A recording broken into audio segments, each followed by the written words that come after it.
go live. Am I live? I think I am live. There we go.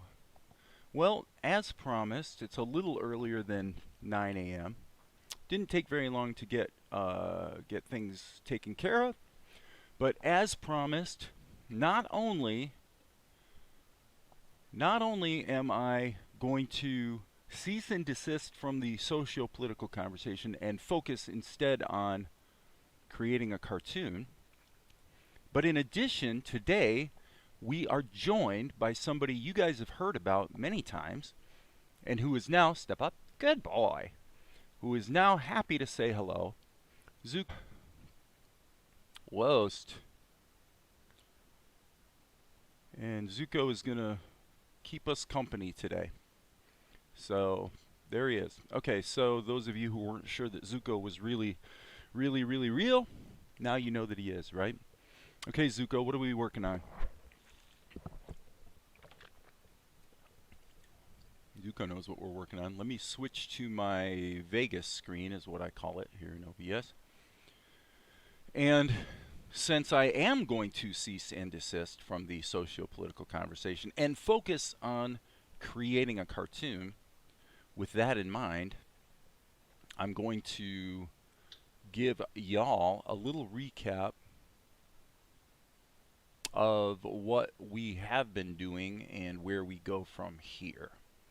Okay, so here is the shot we did 2 days ago. Getting into yesterday, transition to this shot. This is what we did yesterday. Today we're going to do this shot, which, by the way, I'm very aware that the characterization of Mel right there is horrible. That's like, I'm like drawing too fast. There's a reaction from Monkey. I'm going to have to look at the script and see exactly what's supposed to happen there. So let's jump back down. Jump back down to Krita, and let's just get busy. You doing all right back there, Zuko?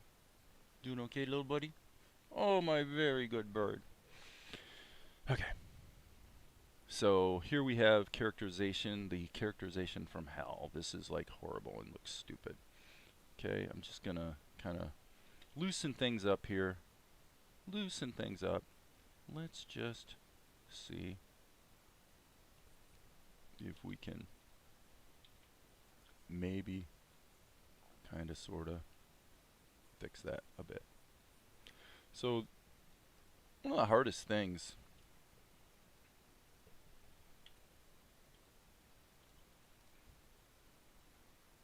I think I mentioned this maybe yesterday, but one of the tricky things is taking characterizations and obviously having a character sheet would help, but you know, characterizations that are almost always in either three-quarter or front, you know, straight on kind of thing. It's usually the profiles that are a little problematic.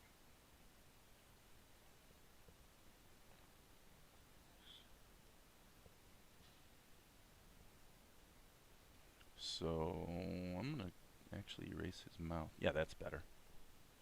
Okay, this is a little better. And again, he's looking a little sulky. Looking a little sulky.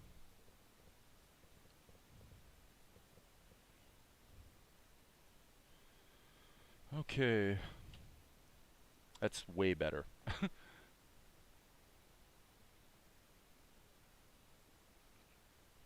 Okay, and then I believe if we reference our storyboard, boom, go back here, and, well, okay, I need to, actually I need to look at my edit. No, I don't. Actually, I was wrong. I dragged the original storyboard image in here, and this is actually what I need to look at. Okay. So this pose over here is what we need to do. So here's what we're going to do. Let's, since we're on the Mel layer. I'm not going to try to preserve that. And I know there's some changes in characterization from the storyboard. That's because there's been some changes like to his hair and stuff since the time when the storyboard was originally done. Now, there's clearly a shift in weight that needs to take place here. So let's say that's going to anchor maybe on his shoulders. And let's just say it's going to be something like that.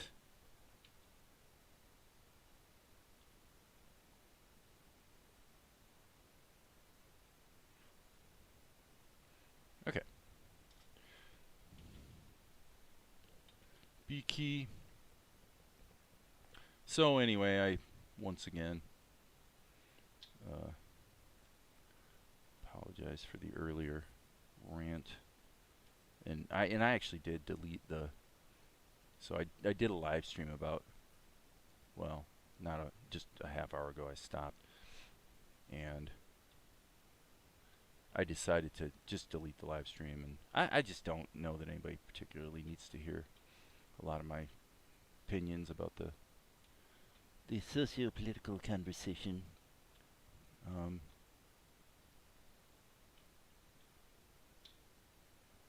And I concluded by simply saying, as of yesterday, this kind of nasty chapter that we seem to be going through would appear to finally be over, so maybe we can all just start fresh now and refocus on making cartoons.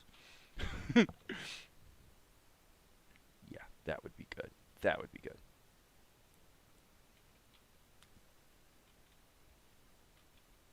Okay, kind of get rid of that. We're going to start working. I'm probably going to be leaving stuff more in pencil test mode than I used to for a while. I'm kind of feeling like maybe it's sort of time to start getting more of the show blocked in without necessarily finishing up ink and paint. I mean, we'll see. I say this stuff and then I wind up changing my mind, and since it's my show, I can kind of do what I want, so that means I can be a little bit flaky.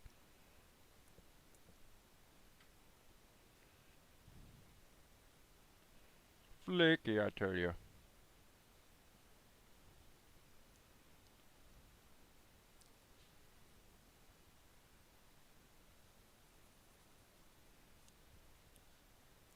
Okay, so let's look at the looking at the chat. Looks like no one's really identifying themselves. It's kind of weird because YouTube's, well, it looks like there's 3 people watching. Okay, so let me just take a quick glance at the script. Okay, yeah.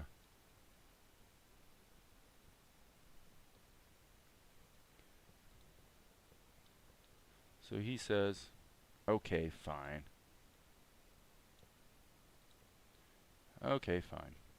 Alright, so what I'm going to do here is remove his mouth so that we can actually block in the lip sync. And I think the lip sync, I'm going to go ahead and block it in with ink. I might as well just go ahead and do it for real. And so I'm going to call this mouth, which is my usual habit. And again, typically what I do is grab the freehand path tool and how do I do lip sync? Well, our scene is at 8 frames a second, so with some characters like Tianara, it appears that the lip sync, whoops, I don't want to do that. The lip sync seems to work best on ones, and with some people, actually with most people, it seems to work best on 2s. Mel is a 2, is a twofer. So he says, okay, fine. So here he's going to say, okay. Okay, stop. How did that happen? That was really strange. Why would Mel have disappeared when both here and here it indicated I was on the mouth layer? That's really weird. Oh, I see. Okay, now this is interesting. I've noted many times here on the channel that with Krita, clicking a frame in the timeline does not actually switch you to that layer.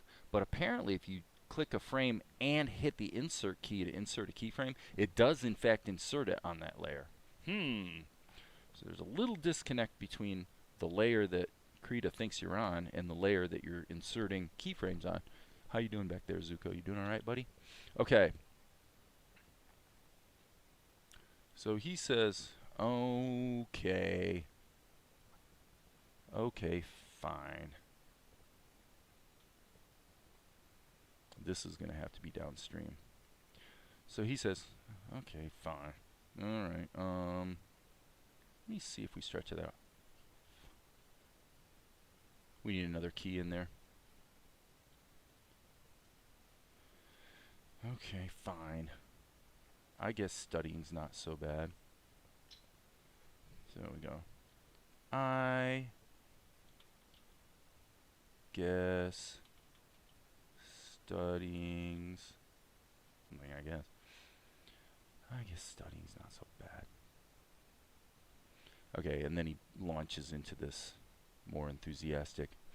And by the way, I need to be on the Mel layer, and I might as well just actually go to the mouth layer, and again, hitting the G key, I might as well just draw that so that I can then come back here on this layer, hit the E key, and get the mouth out of that layer. At what frames per second do you work on? 8. 8.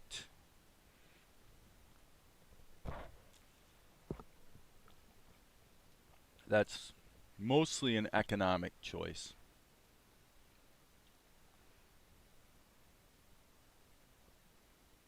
So, with that in mind, okay, so this is the mouth layer, and I guess what I have here is probably an erroneous, yeah. So that does inform how you do lip sync. When I was working on the anime thing, which was mostly done at 24 frames per second, I would say the animation was mostly 12, but the timeline was 24. You'd find with lip sync that generally 3 or 4 frames was about right. So I guess that's about the same as what I'm experiencing here. If the person's speaking rapidly, I put it on adjacent frames on ones, obviously given that it's 8 frames per second. So that's not going to be the same as, that would be the same as being on threes if you're at 24 frames a second. With most people in this show, the lip sync seems to feel best every other frame, which would suggest that if we were operating at 24 frames a second, we would actually be on 6s with most lip sync. Here we basically have the choice of either being on what amounts to 3s.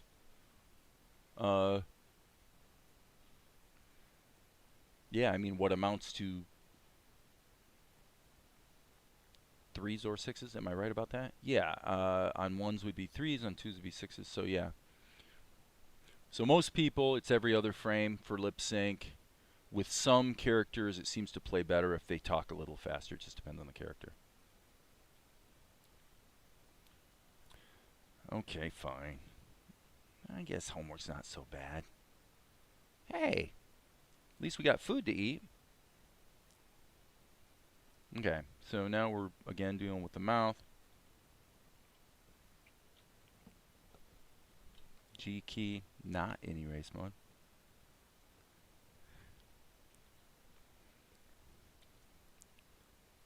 At least we've got, I don't know how this is going to work, but we'll try it. Food to, I'm going to skip the 2. Let's see how that works.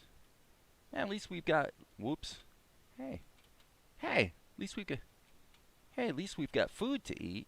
Okay, that's definitely too slow, so we're going to speed this one up. First thing we'll do is put a break here. And then I'm going to just start smacking these close together and see how it goes.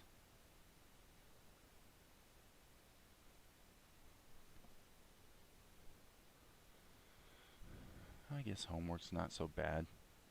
Hey, at least we got food to eat. Whoa, that's way too fast. At least we got food. I'm going to say let's put a break there. At least we got food.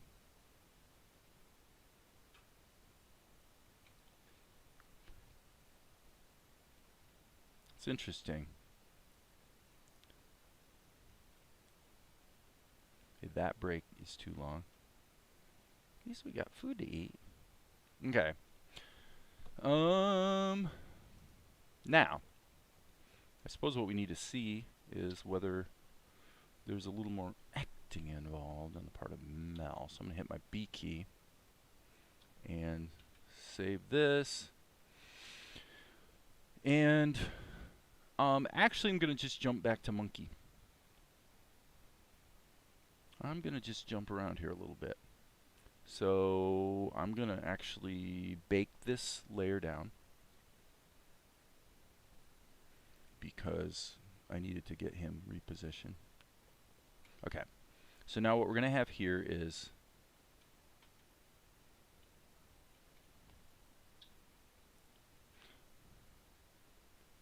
that, and then let's say this frame will wind up getting repeated. So little too much. I'm going to say let's come back one frame. Yep, I like it. Okay, so file, save. Okay, so this is cool because now what's going to happen is we're going to... Are you having fun, Zuko? You seem to be enjoying watching the the cartoon unfolding. So,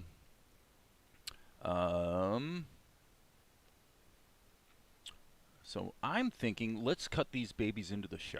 Let's just do it. Let's jam the pencil tests into the timeline and see how things are floating along. Okay? Sound fair? So we're going to have to render this out, and we're going to render this out, and then we're going to chop it together.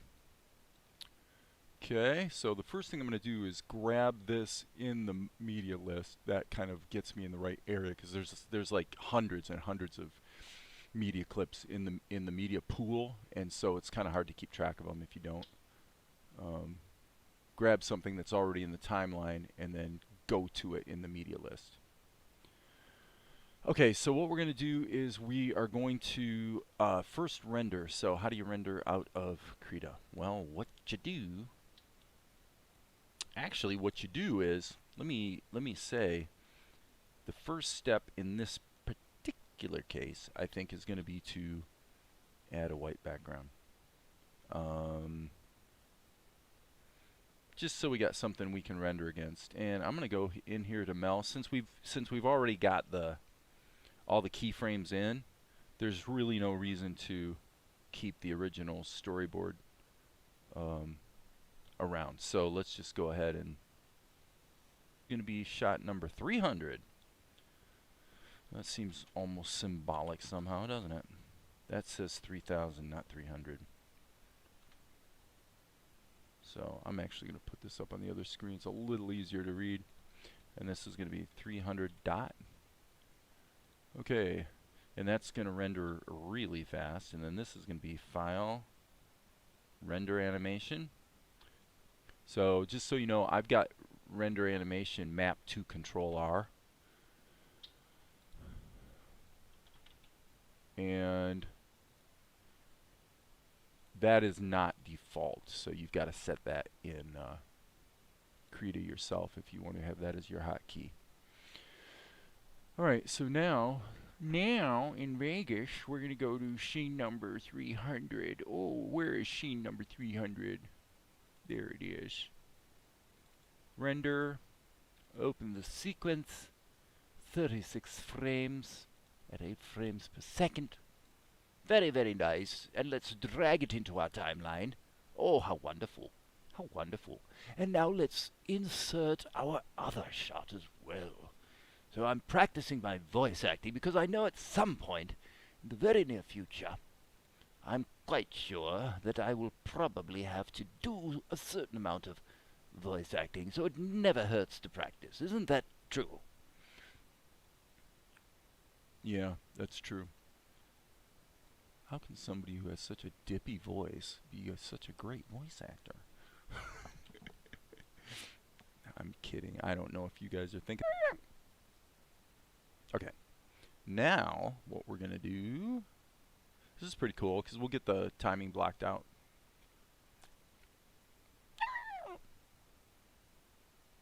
Boom. Probably something like that.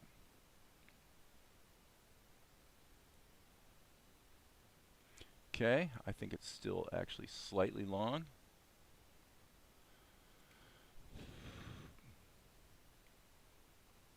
Probably. This is why I always start the action. Any scene, I always start the action about 4 frames, roughly half a second in, just to give it a little breather. Because oftentimes what you find is to make the editing play smoothly, you actually wind up needing to chop off a little bit from the front. But I like having the latitude. I can sort of decide.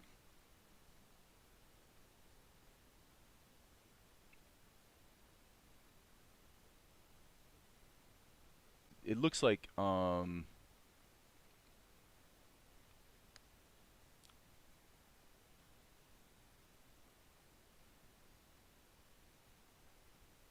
yeah, if this shot goes anywhere, this is from the storyboard, it would actually be over here.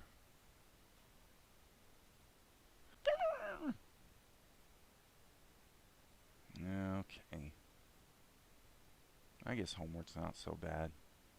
Hey, at least we got food to eat.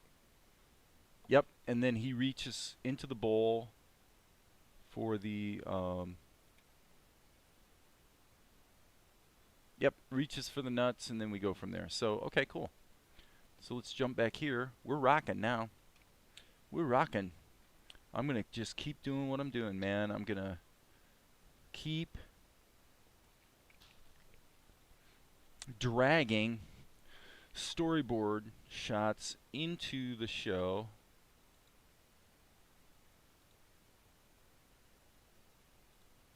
And cutting the pencil tests in. That's what I'm doing today. I don't do that all the time. Usually I finish ink and paint kind of in one fell swoop. But in this case, we're just going to run a little differently. So this is shot number 302. I'm actually going to go doop, doop, doop, doop, doop, doop, doop. Boy, that's better.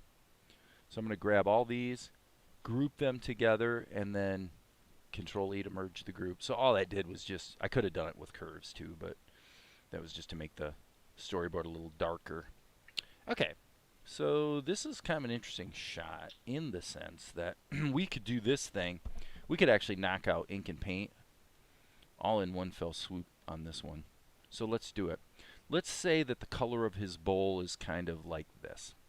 All right, so I'm going to hit the G key, and I'm going to go like that. Just like that. And then I'm going to have a little bit of fun just going like that. Okay, and then I'm going to bring this all the way down to the ground like that. Then I'm going to lock the alpha, which I can also do by hitting my star key if I recall correctly. Yes, I hit my star key, switch to this brush, turn the opacity way down, hit the B key, so I'm using my brush, obviously, and I'm going to go like that. Except, I don't really like that. I don't mind adding a little bit of that, like so, and also maybe on the top.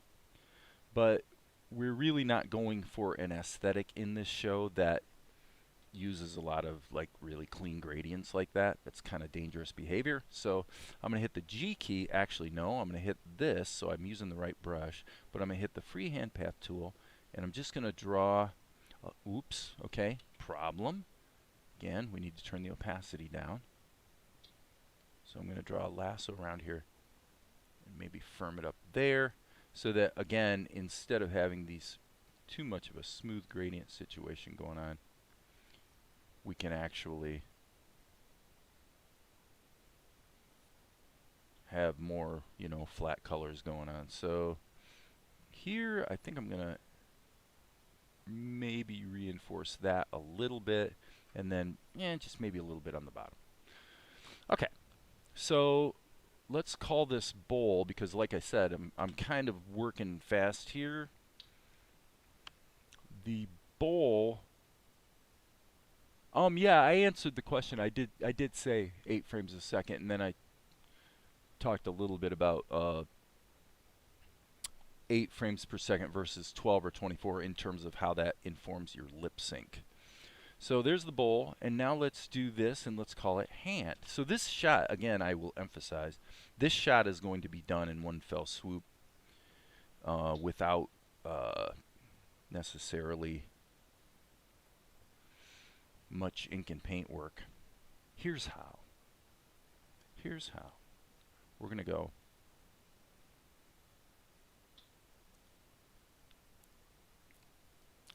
Did I say without much ink and paint work? I'm sorry.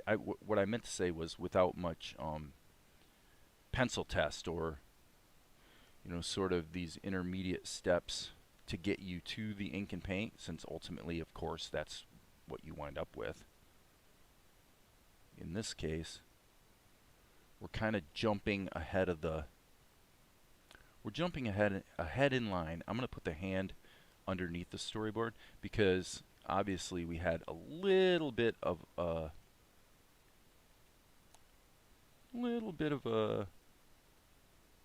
something missing. Okay? Now, watch this. Boom, boom. Really, really super dark. Boom, boom, boom. Okay.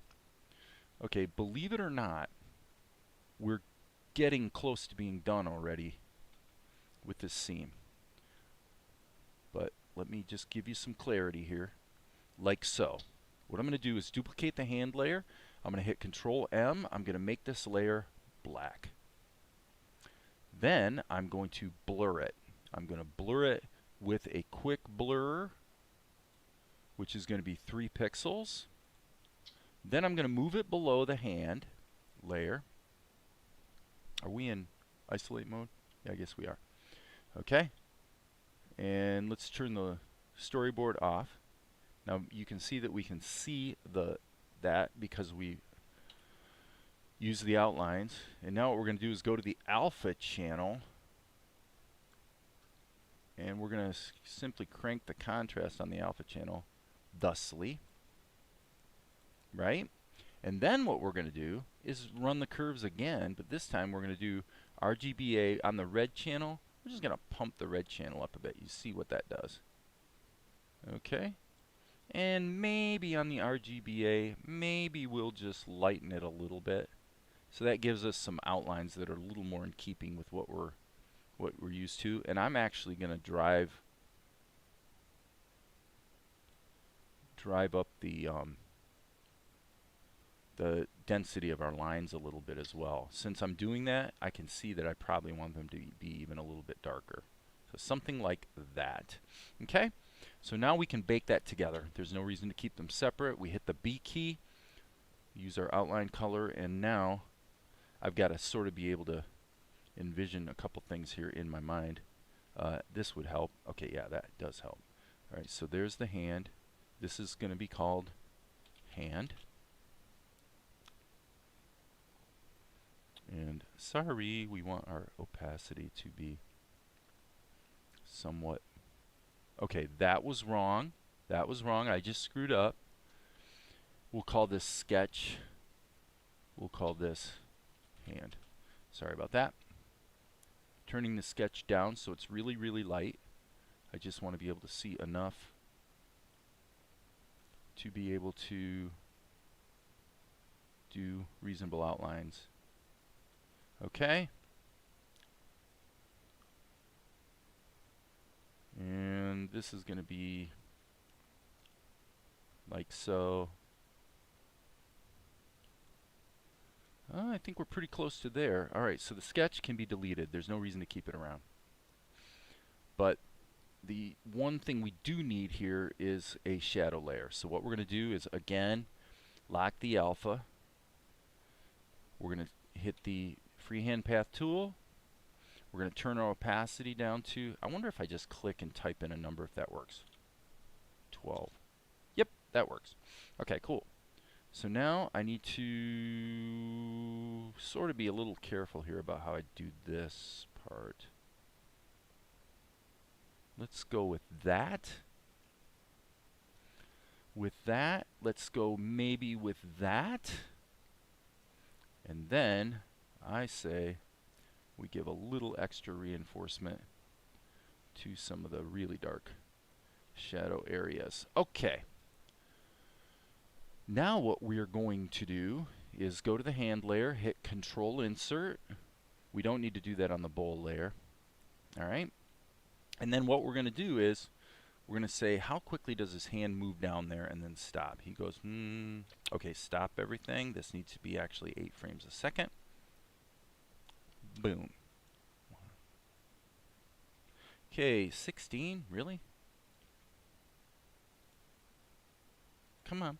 Okay, so that was this is what you're seeing right now actually is a Krita bug. It's really, really dumb. Really, really dumb. If you change the frame rate, but you don't take your mouse and just click somewhere, like hit the brush key and just click, do something somewhere, this little window where you put in the frame rate will still hold the focus.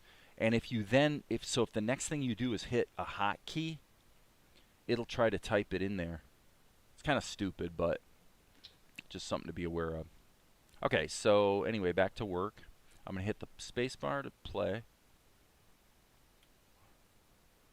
I'm feeling like it's about 12 seconds. Okay, let's kind of do the math here. So we're going to be around 5, 6 here. Okay, so here's what I'm going to do. I'm going to actually add a second layer here. And put these lines in here. Okay, so those lines are there to serve as a guide. And I'm going to very much ballpark the spacing on this. So here, I'm going to hit the A key. And a lot of times what you can do with Krita is use the checkerboard guide in the background. Okay, we have a problem. We have a major, serious problem, which is completely born of my own stupidity, which is that I put the keyframe in the bowl layer when it was supposed to be in the hand layer. Well, this is the mistake you see me make over and over and over, is that I find myself working in the wrong layer. Like, I do that so frequently, it's stupid.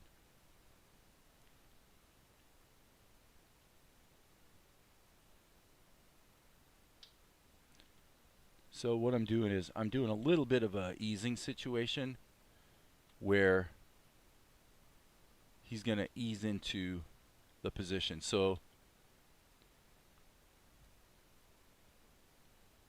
there's more motion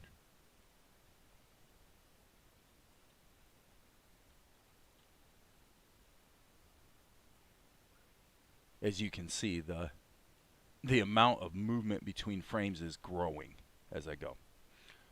Okay. Now what I'm going to do is mirror these frames. So I'm just going to grab these, select them, and then hit mirror frames. Okay. So we don't need the guide layer anymore. And by the way, we can save 302. Okay, so now this is obviously happening way too slowly. The easing's actually pretty good. So I would say, I think we can just split the difference and we'll be okay. So I'm going to grab every other key and smack it over top of the previous one. So I'm jumping 2, dragging over the previous one, and obviously you can do the math. What that does is it gives me a situation where we're, yep, and I don't even think this last one's needed. So having said that, to be fair, usually, as I mentioned earlier, you do want to kind of start a half second in to give it a little bit of breathing room. So there we go. That's what we should be seeing. So it's going to be boom, stop-ish. So let's just say this is going to be a 20 frame sequence. And I'm going to hit Control R, and we are going to take shot number 302, render this out like so. Let's jump up to Vegas.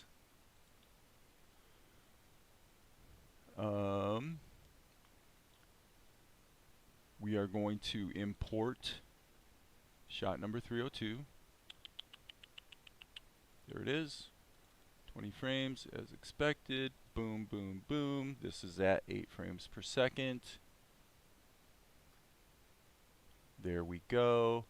We want no keyframe interpolation. And now this storyboard image can actually be deleted from the timeline. And then we're going to notice that the bowl is empty. So going to go back here, and I'm checking my timing situation. Okay, according to this, I've got 16 seconds. Now this is something I want to look at. This kind of speaks back to the question, are you using references for some poses or shots? Depends on what you mean by references, I guess. I think the answer is probably no. Okay, so the monkey chirps, at least we got food to eat, reaches in the bowl. Okay, this is not actually so far off the track.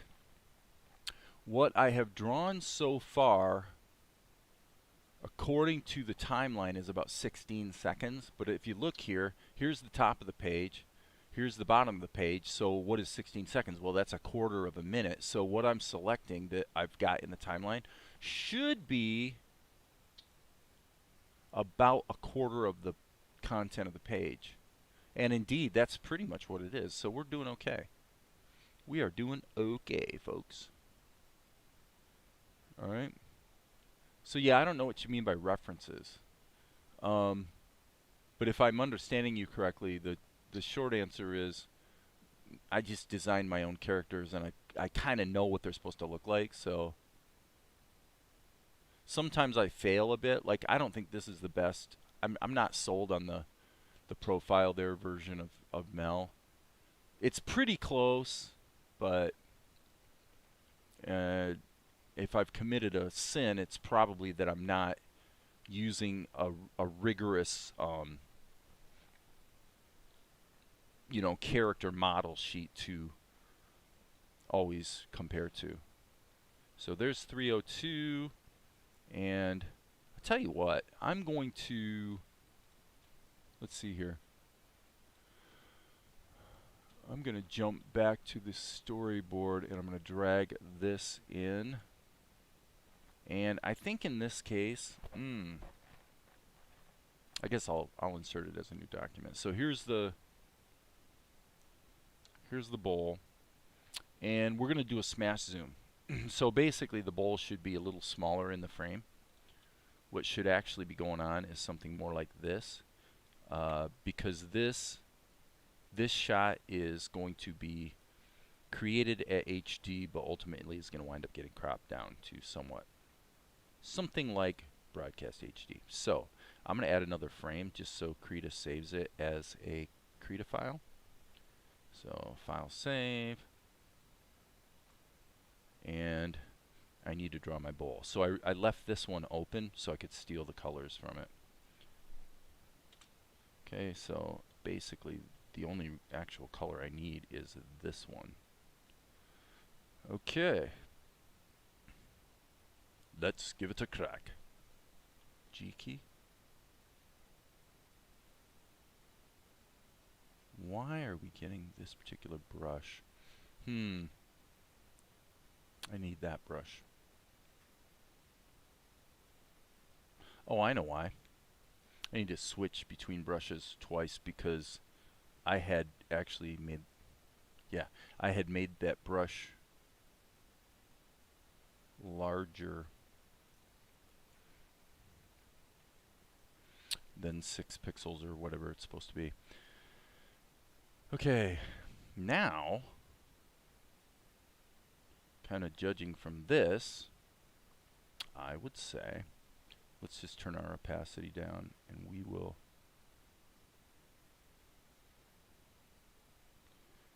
I'm deliberately, by the way, leaving this pretty cartoony. You know, I'm not trying to get maximal, let's say, whoops, that's okay. That's a little too far. Maximal realism. We're keeping this pretty loose. Okay, that was a mistake. I should have alpha locked first. And actually, while I'm thinking about it, what I also should do is run my cleanup algorithm like so to just get rid of all of our sketch lines. We don't need them. Get rid of them. They're gone. They're gone forever.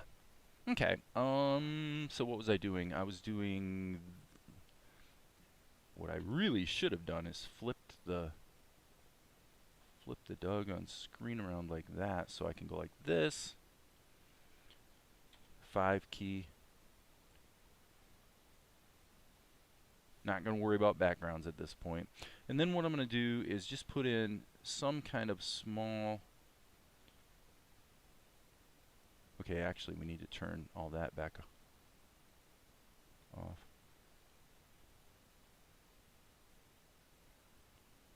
Okay, and then we'll go darken things a little bit.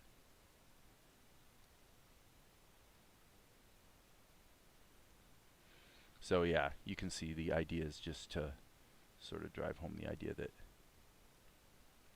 the nuts are essentially empty. Something happened to all the nuts. I'm going to go ahead and reinforce this a little bit. Again, I could use smoothing on my lines. There's a lot of things I could do to sort of tighten up the quote-unquote level of realism, but I'm kind of specifically choosing not to do that. I'm going to actually see what that looks like. No, that's not working. Little bit around the, I think actually a little bit around the rim with the airbrush might be okay. Ooh, boy, that's too strong. Sorry. Yeah, just a little bit like that. Little bit's okay. All right, so we're gonna be doing a smash zoom into that, and that last thing, by the way, should have been throttled in by the lock alpha. So there's actually your bowl shot.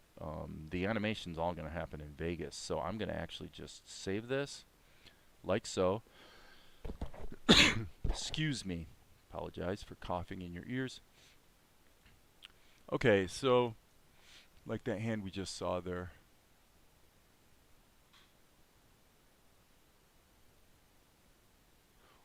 Gotcha. Thank you, Inio-san. I would say this.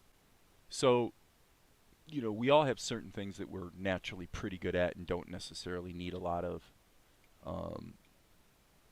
practice and training for. I think I will say I happen to be pretty good at I would say anatomy and characterization. Sometimes the stuff I do here is pretty sloppy. But when it's sloppy, I know that it's sloppy, and it's not sloppy because I'm not capable of doing better. It's sloppy because I've sort of decided that this is good enough for whatever I'm working on. But generally, if it comes to anatomy and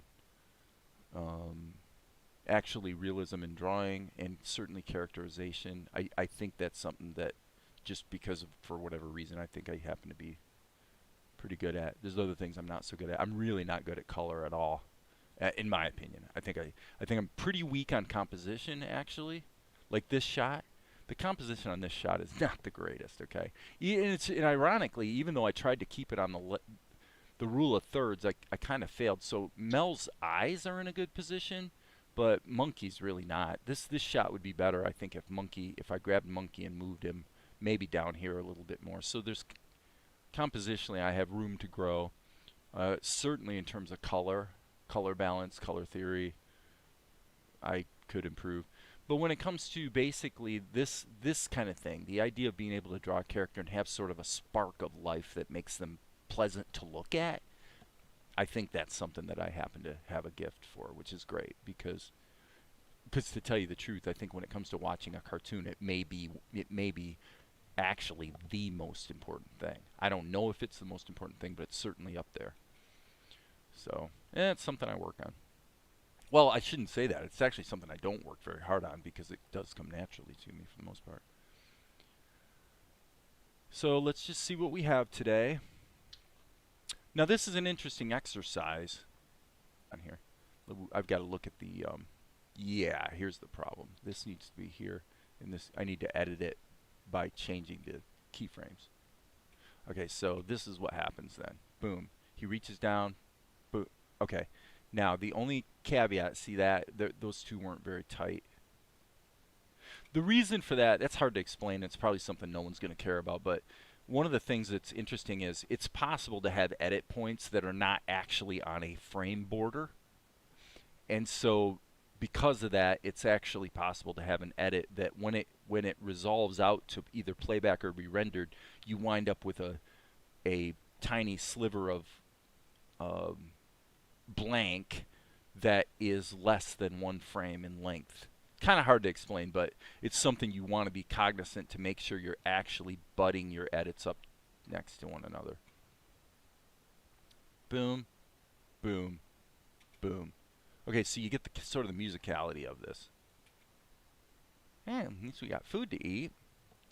Reaches down, boom, boom, bam.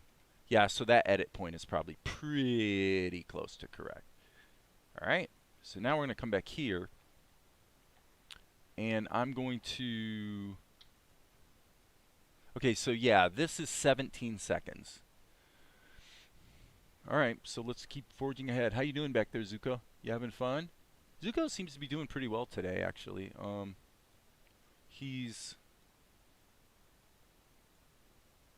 as you guys can see, he's when he's a little less comfortable, he tends to not be very chattery. He doesn't talk that much when he's a little nervous. And since he hasn't been sitting over here, and what he's sitting on is actually a microphone stand, and so whenever he's in a somewhat new situation, he's a little quieter, so he doesn't talk a lot.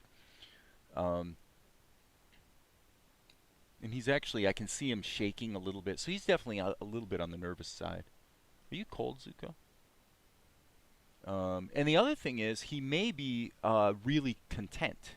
Just the fact that while I'm working, he gets to sit really close to me, he may be feeling pretty content. And I think it's a little bit of both. It's a little bit of happiness combined with a slight discomfort. Right, Zuko?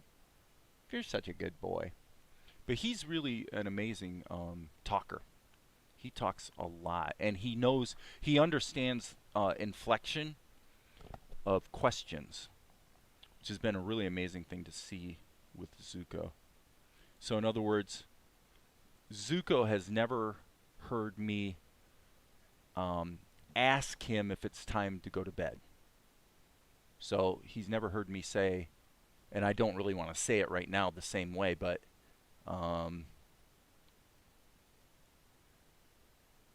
let's just suffice to say that, well, I'll say go to bed instead of what we usually say, which is night-night. So normally I would say, hey, Zuko, it's time to go to bed. Well, around 7 o'clock at night, he will actually say to me, is it time to go to bed? And he will lift his voice like he's asking a question. And he's never heard us say it that way. So he actually understands. And it's not just that. There's other things he says the same way, where it's clear that he understands the inflection of a question. And there have been other instances where we've seen him take multiple communication ideas like fragments of sentences or words, and actually piece them together into an intelligent sentence. African gray parrots are widely regarded as the smartest birds in the world, and they are clearly really, really, really smart. And if they're smarter than crows, which some would say they are, then it probably also stands to reason that African gray parrots have the ability to make tools, because we know that crows can make tools. Okay, so here's Mel. Let's just drag this into the show again. And actually, let's do this. I'm going to jump back to Vegas, and I want to look at the timing on this storyboard, and I just want to see. He reaches, boom. Okay, reaches, boom, bam. So that's happening a little bit late. Reaches, boom, bam. Hey, where'd the nuts go? So what we're going to do is we're going to draw this pose, and then we're going to animate just his forearm and add the lip sync. Okay, that's the plan. Let's rock and roll. Jumping down to the other screen. This is going to be this is going to be quick. Okay, I'm going to hit the M key, and I'm going to use the turn down algorithm.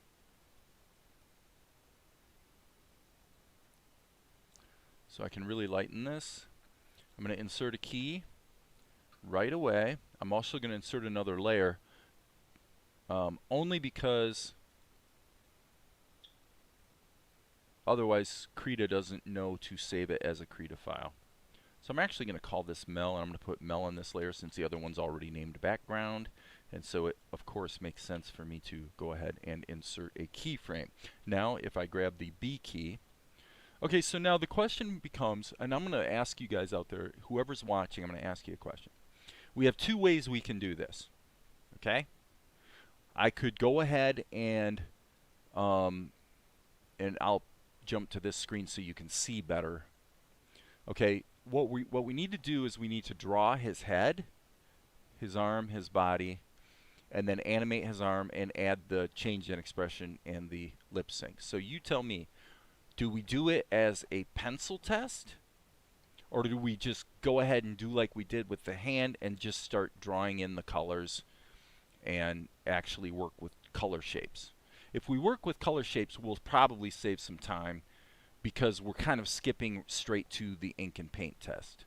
So what would you do if it was your shot? You have essentially 30 seconds to weigh in with your opinion. Pencil test or straight to ink and paint? Which do we do? If you don't decide for me, I'm going to decide, and I already know what my decision's going to be. Probably you do too. Are we going to do a pencil test on this, or are we going to jump straight to ink and paint? I will take a sip of my tasty beverage. I will jump over here and invite Zuko. Step up. Step up. Good boy. Good boy. What a good boy. Yeah. We'll let Zuko say hi. And Steve says pencil test. How long would this shot be? Zuko, can you see into the camera? Can you say hello? Yeah, you don't really get that that's a camera, do you? Give me a kiss. Good boy. All right, I'm going to put you back here. We're going under and up. Good boy. There you go, handsome man. All right. Okay. Well, ironically, the result, I almost wish I would have predicted the result, because if I would have said it out loud, you can choose to believe me or not, but my prediction would have been confirmed. I would have expected that my audience would ask for the pencil test, when in fact, if it was up to me, I would go straight to ink and paint. So we'll do the pencil test. Well, we'll do the pencil test, but the answer to your question is the length. Actually, it's really kind of interesting and useful that you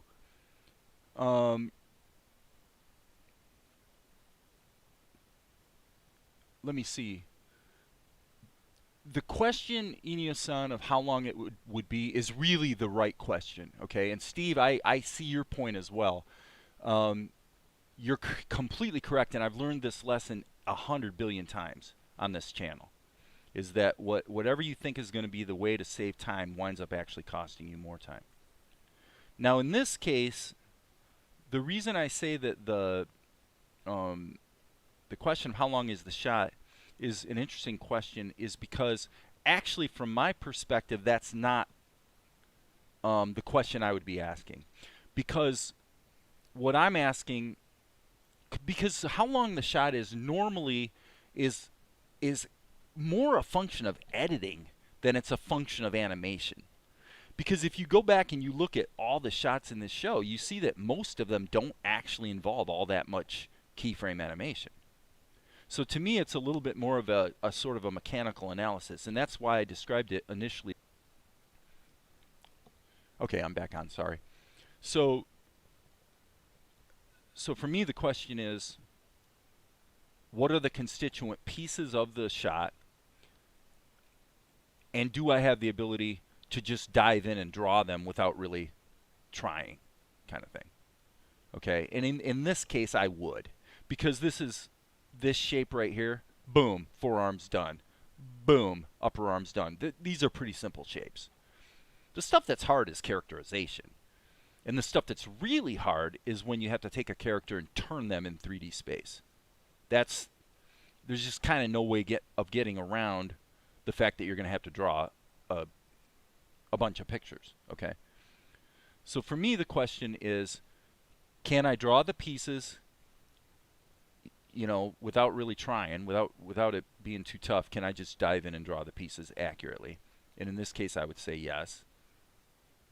And then the reason I say that the length of the shot is more a function of editing than animation is because there's very few shots that ever take place where there's actually that much animation going on. There is some of that in this show, as you guys can see. Actually, if we go back in time, let's go back in time just a little bit here to let's just kind of look at what we have over the last few weeks. Okay, so this is a bit of work. There's a lot animated here, so lots of animation.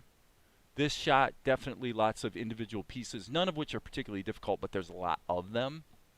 This one, quite a bit of animation.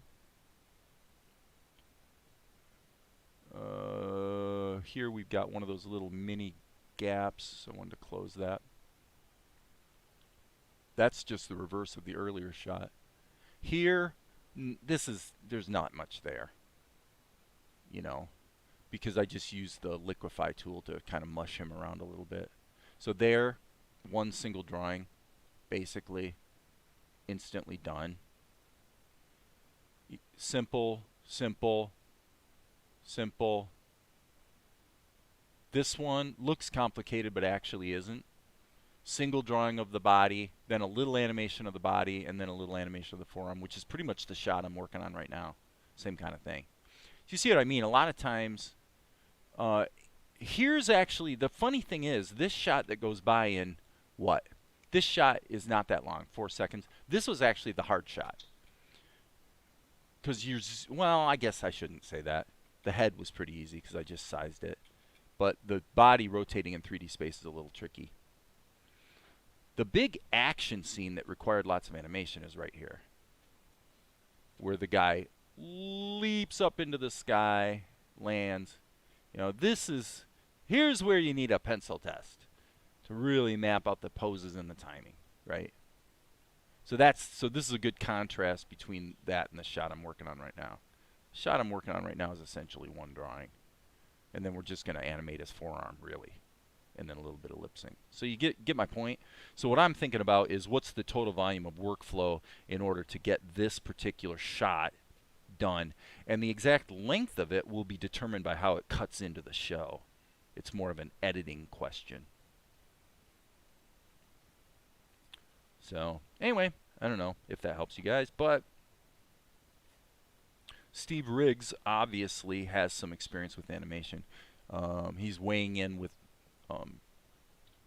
what I would call strong opinions, and people who have strong opinions usually have them because they have experience and they kind of know what they're talking about. So I assume, Steve, that you've done some animation in your lifetime, and maybe you've been around the block a few times on this stuff. So that's cool.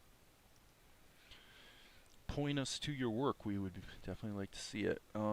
Okay, so Mel, again, since we're doing the pencil test, I'll go ahead and let this be a little loose, a little sketchy. Sketchy's okay. All that matters here with the pencil test is that it gives us a suitable guide for the ink and paint, because that's what the audience is going to see. It's really a strange contradiction about animation, especially on YouTube. What's interesting to us as animators is actually not the same as what's interesting to the final audience in many cases. Because I'm like you guys, I'd rather see somebody do a pencil test. I don't know why, but it's just cool. It's just cool to see. So I'm going to go like this, and maybe not by just, there we go. So G, E, E key, boom, boom, boom. And we got this center point. Let's go ahead and get the hair, make sure the hair, okay, that's a little bit big. Boom, boom, boom. This eye is probably in the wrong position. I'm going to move it down like that. Helps to flip the canvas. Okay. Actually, I'm going to do an overrule on that. I'm going to redraw his eyes here in a minute. So this might be where the doing the pencil test. What are you doing, Zuko? Are you stretching out back there? Looks like you're getting sleepy, ready for a nap. I may have to go take and put him back in his cage. Now, those of you who are animal rights activists and are having a cow about the very idea of the poor guy being put in a cage, let me tell you something. It's a big ass cage. The cage is like 4 feet square, or you know, and 6 feet high. It's a really, really big cage. As birds go, he's got it made. Okay. Okay, I think that'll work. All right, so let's say, now this is why I said if I'm able to just draw this stuff on the fly in color, then that's pretty cool, because now you're about to see how much animation is actually going to be required in this shot. Okay, let's actually step back and look at this for a moment. I always want to have, I'm going to actually hit Control Insert. I always want to have that half a second to get into the scene. However, actually strike that. I'm going to do this backwards. I'm going to delete that key. What I'm going to do is just, I'm going to do straight ahead, thusly. I'm going to say I want his arm to be lifting while his body is leaning into position. So, again, doing straight ahead animation. I'm going to put his anchor point down here, move it a little bit. Actually, I'm going to move it kind of a lot, specifically because I want to follow kind of what I was saying the other day about tweening, and I want to go ahead and do a slight ease in on this. Okay, so now what I need to do is I'm going to actually jump 4 frames ahead, grab this, and mirror the frames, and then take the first key and smack it back to the beginning. So that should get my basic body motion. Okay, yeah, except we're supposed to be at 8 frames a second, not 24. So again, make sure you click somewhere so Krita knows you're not trying to put a letter here in the frame rate. Okay, well, this is actually the same thing that seems to happen over and over again. I seem to often find out, yep, 2 frames of tween almost never is a good idea. It's pretty rare there's actually a really slow motion on this show. So now what I'm going to do is, again, anchor this down here, but I think I'm going to let this pull a little bit further away. Okay, that was, of course, what we call I'm going to actually just delete that. That was what I call a dyslexia moment. For me,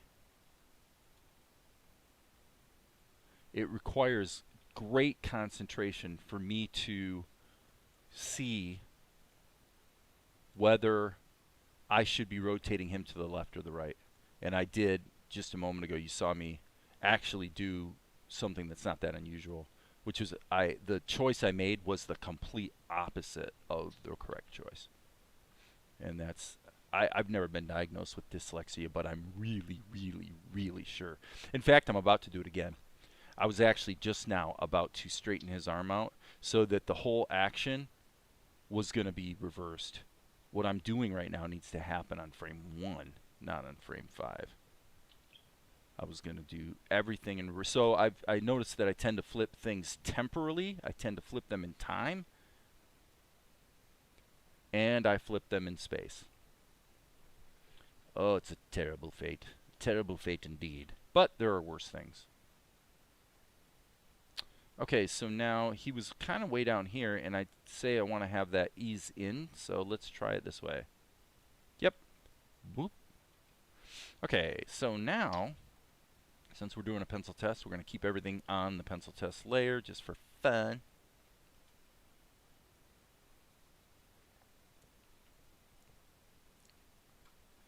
Here's what I'm going to do.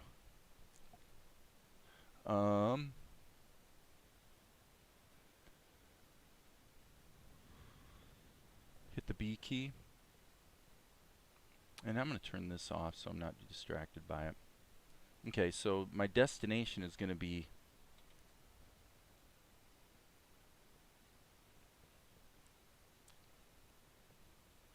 something like that.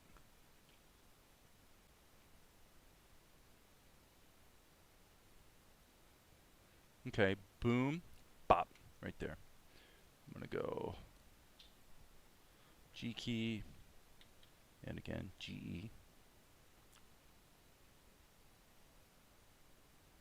Like that. Just so that I can, this seems to be a gag I keep coming back to, which is the old eye blink. Boom. In this case, I don't think it worked that well, actually. Boom.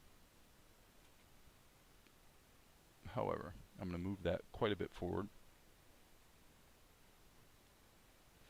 Yeah, in this case, I think that this is kind of wrong.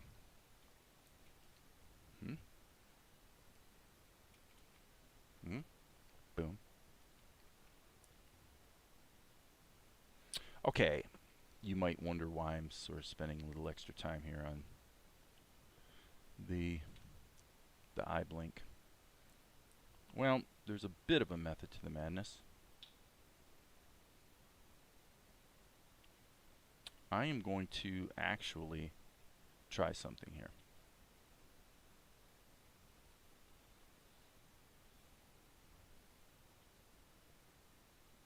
Nope, that's not going to work. Actually, you know, this is probably an exercise in stupidity. Let's just do it with animation. So I'm going to do something probably here that I don't normally do, which is go back to onion skins, but let's just see. Actually, no, what I'm going to do is I'm going to stick with what works best for me, which is this is really what I'm doing right now is what I do my best work, I think, maybe by far, when I just I don't use onion skins, and I actually, even though I'm always trying to reuse assets, I probably do much better work when I don't even try to reuse assets, just draw. Like if I spend all my time just drawing, I tend to do the very best work I do. Just stick with the basics there, Dave. Okay, so now the reason I did that is I wanted to, let's just get rid of this as well, because what I'm wanting to do here is have a reaction. Okay, is that the right? I guess that is the right brush. I'm zoomed in here pretty tight.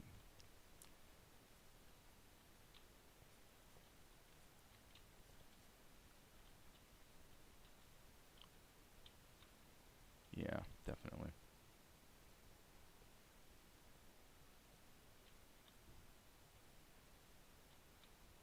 So we'll have a little bit of fun doing the old, well, I don't want to say squash and stretch, but kind of that type of an approach to the animation. As long as we're doing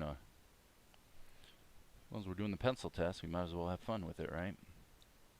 So I'm actually going to delete these two mouths. Maybe, I mean, that was kind of drawn pretty sloppily anyway. So here, we'll get rid of erase mode. Go back to the B key. We'll see if this worked. Yeah. And then I really want to come back to something like this. So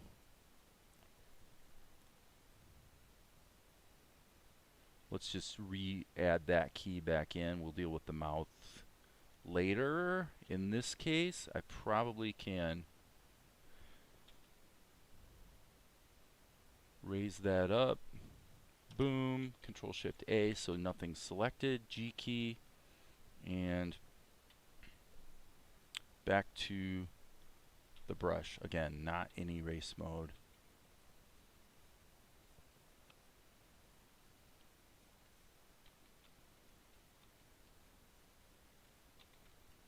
Oh yeah, this is fun actually. I like working this way. Just keep toggling back and forth. Okay, let's see how it plays. So the idea is he's got this, he has this sort of startled, hey. And I think he should probably say his line of dialogue right then.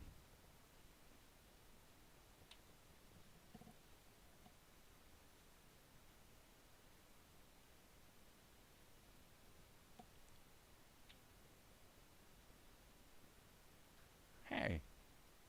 Hey.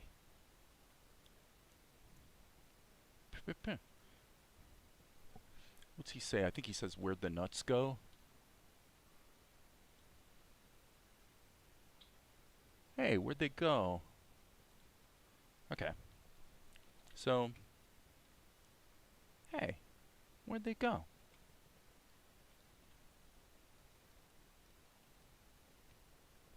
Okay, so now, again, since we're just staying on a single layer,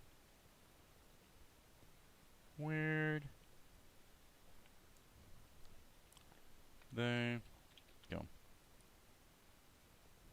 Or where'd they go? He actually stops himself in mid-sentence. So here, this would be something like that. And this would be kind of more like,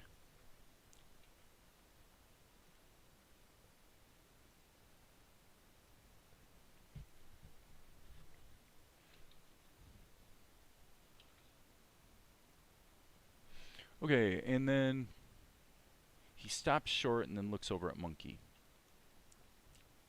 Hey, where'd they go? Where'd they? Okay, and on the G, here's what I'm thinking.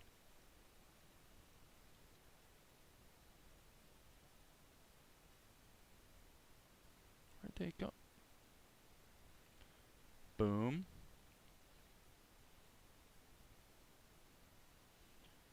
Boom, boom, boom. Okay, we'll see how this goes. But I'm thinking I'm actually going to go ahead and... No, I'm not. Thought I was. Then I saw what it looked like. Okay, so watch this. We're going to go... Right? Sorry. Don't want to be in erase mode. So we're going here. Here. Here. Here. Here.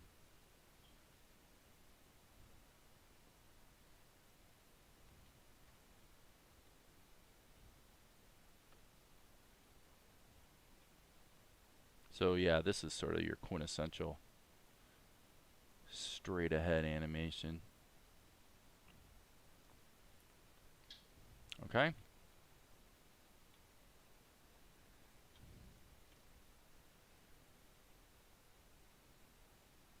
That works, I would say.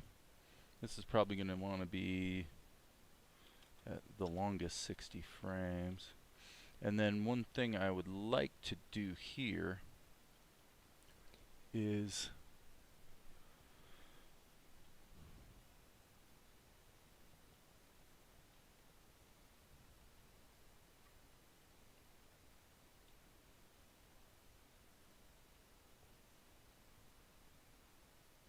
whoops, that last one wasn't quite right. Okay, and then I'm going to hit the G key, E key.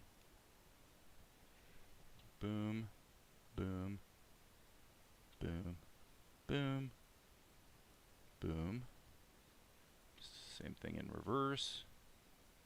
And I think we should probably actually echo that in the eyebrows as well. So I'm going to just grab them as a unit and see how that goes.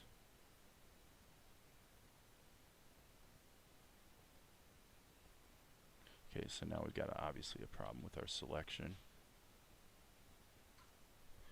Okay, let's see.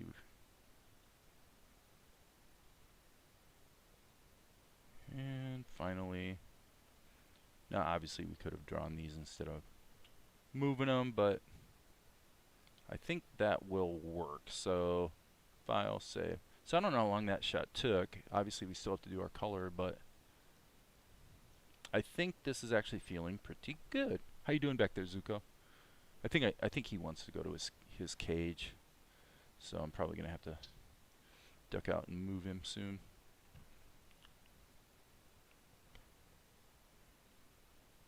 Okay, so yeah, I mean there's a case to be made for maybe. Well, let's look at what this actually looks like at actual size, at real size that it would show up on the screen. So yeah, we're in good shape. Hey, where'd they go? Perfect. It's perfect. I mean, you know, not bragging, but that looks really good. That's exactly the action that I was looking for. So feeling pretty good about that. So let's turn on the background, which is just a single keyframe, and do the same thing we did before, which is hit the G key and just cover that up. And now we're on scene 304. We're going to save this, and we are going to render it.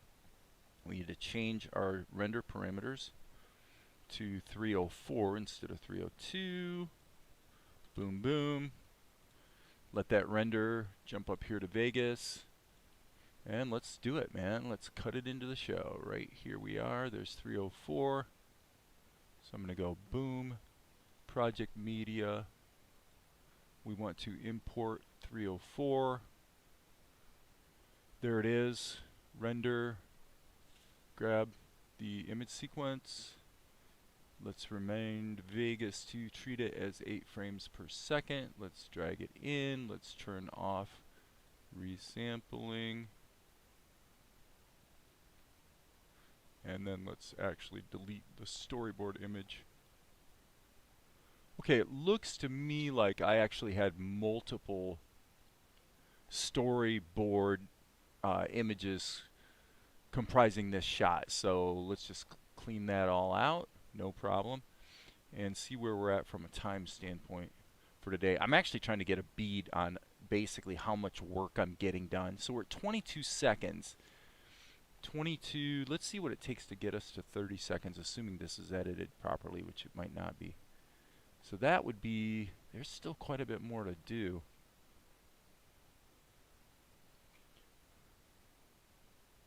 Okay, what the heck happened there? I actually must have made a grievous error. A grievous error. There, that's better. Must have ripple edited when I wasn't looking. Okay, let's just take a look. So Monkey says, Mel's like, eh, right.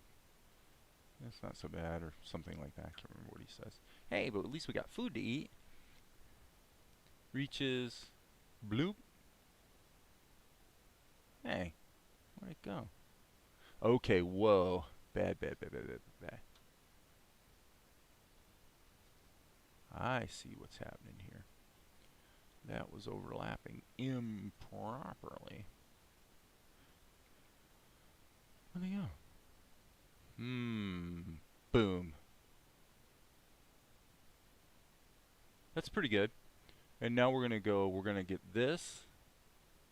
And here's where all the acting is. This is actually the shot that's gonna be fun to animate and or see animated. But this is the next one, is Mel turning around. Boom. So we'll get the head turn. So yeah, 3D turn. It's like the absolute thing we want to do as little as possible. But before we get to that, I'm going to go ahead and save this one and close it up. And I'm going to drag this into Krita. Let's just hit the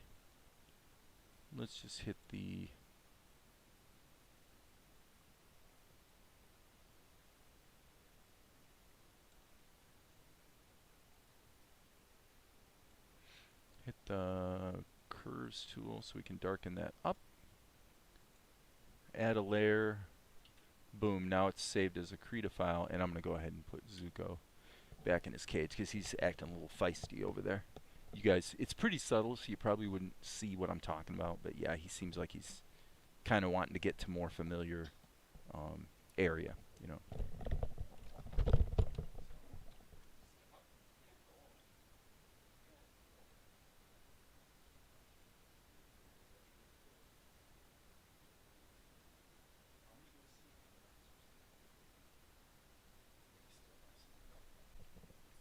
Okay, I am back.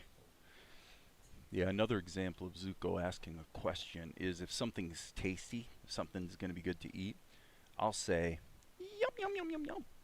Okay, so you notice I always go down. Yum, yum, yum, yum, yum. I never say, yum, yum, yum, yum, yum. I never go up, but he, again, does the same thing. If I'm offering him something, he will ask me, in essence, if it's good to eat. Very interesting. There's a lot of things he does that are quite fascinating. If you're into that sort of thing. I'm going to go ahead and change the name of this to Mel. I like this pose quite well. So let's just work backwards, okay? Let's work backwards. And since y'all seem to prefer the pencil test, I will do the pencil test. Because you know what? I really don't care. I really don't care. It's irrelevant to me. One way's as good as another. Little corrections here on you know, he's a little off character. Definite hair problem here. So. Okay, not too bad. Excuse me. I can't talk today. I can't talk. I've lost my ability to talk. Boy, that'd be a tragedy, wouldn't it? Wow. Wow. If Dave lost the ability to talk, maybe the world would be a lot better place. I'm not sure. Yeah. Yeah, if I ever criticize anyone for loving to hear themselves talk, then I certainly could be accused of severe hypocrisy. No doubt about it. Okay, so let's hit the 5 key, which resets this. And now we're going to do something we absolutely never want to do. Actually, in this case, boy, this is going to be really fun. I'm actually going to hit boom, boom, boom, boom. Okay, let's just think about this for a minute. I'm going to make this 8 frames a second. And hitting the rewind key. And again, see what just happened? No matter how hard I try, no matter what I click over here, Krita keeps the focus here, and so then it puts a W in there, which completely destroys your frame rate. It's so stupid. It's like so amazingly stupid. Now, I know I sound like a know-it-all, and that's because I've done a lot of programming in my time. Here's the reason it's stupid. The reason it's stupid is that to make this little box right here, to have a filter step whereby it is literally impossible to ever put anything in that box except a number, is like, that's like 2 seconds in your programming. You just go in and you just really probably just set a property on that object that makes it, you know, it's not broadly alphanumeric, it's only numeric.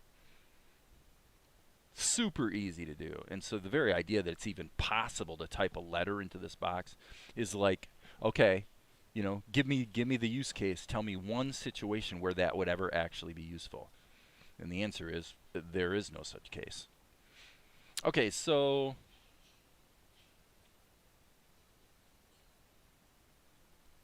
what I'm going to do is I'm going to go ahead and put in his center line.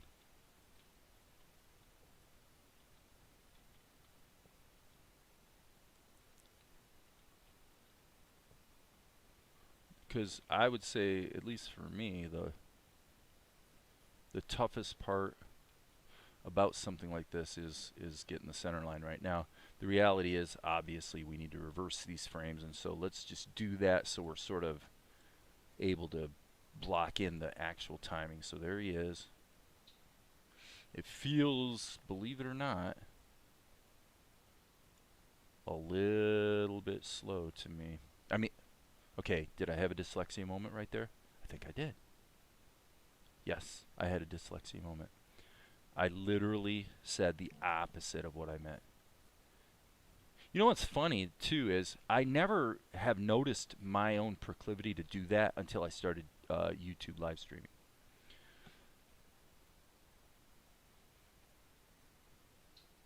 Very, very strange. Okay, so now what we're going to do is work backwards, and this is challenging. So as I said, what we're going to do is work from the known to the unknown. If his head is moving down, then so is the back of his neck.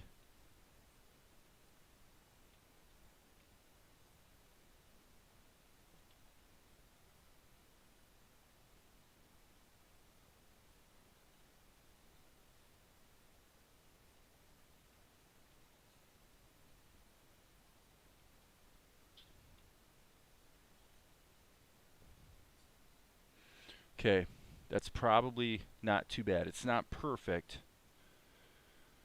but it's probably okay. So the problem, I shouldn't say the problem, the challenge here is, one of the challenges is working in reverse. So I think for my own sanity, what I'm going to do is go ahead and mirror the frames again, just flip them back so I can work forward. I found this has happened to me several times where I found it's much more difficult to work backwards. So broadly speaking, I do want to kind of maintain, and I'm actually going to crank myself around here. I want to maintain his eye line. Okay, so that's probably not too bad. Now this was not the edge of his head, but his center line. So I think by the time we get to here, we're in profile. So I better put in his nose. And, you know, actually, I don't know why I didn't think of this, but this would be probably good advice for anybody that's trying to do something like this, is go into another layer and don't necessarily clutter up your scene with tons and tons of, you know, this is why I don't use onion skins, because they get really messy really quick. But it can be very useful to at least map out your transitions. Okay, so in other words, if here's his initial eye line,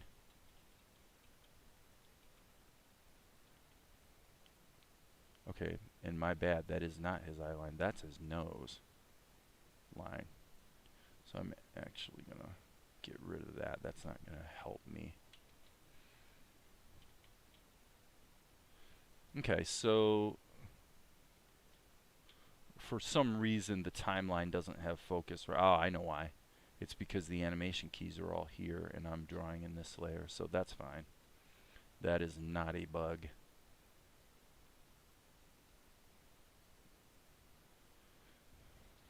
Well, I'm going to basically say we're getting from there to there, but the big difference, if this is our initial, okay, we better go to red, because this is the center line.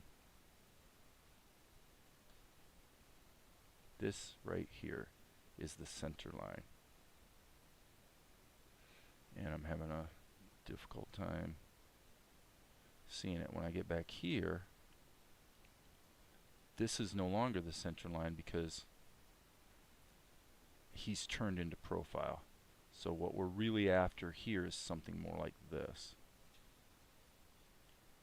And then we've got that progression. So now let's jump back to the mel layer, and I think we can probably zap this out.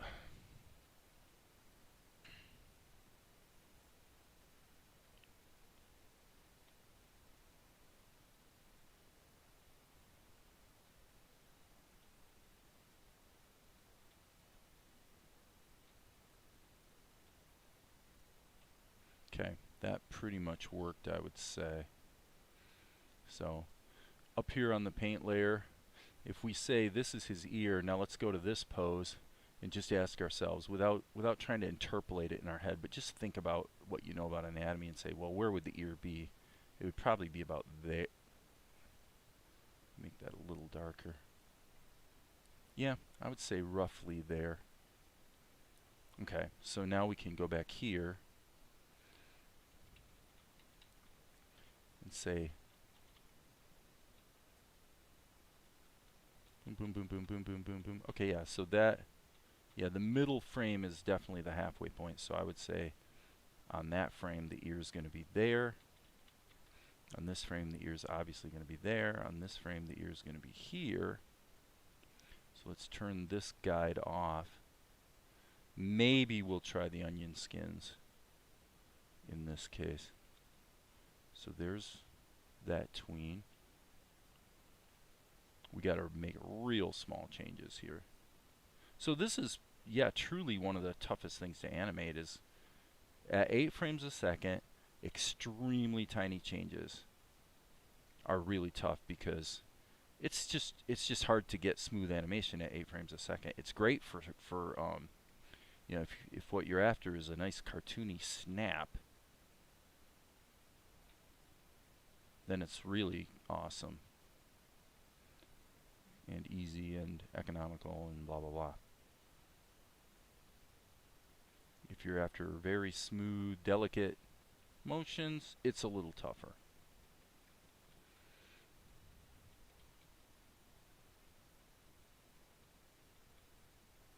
And probably not the worst idea in the world to keep in mind that I'm trying to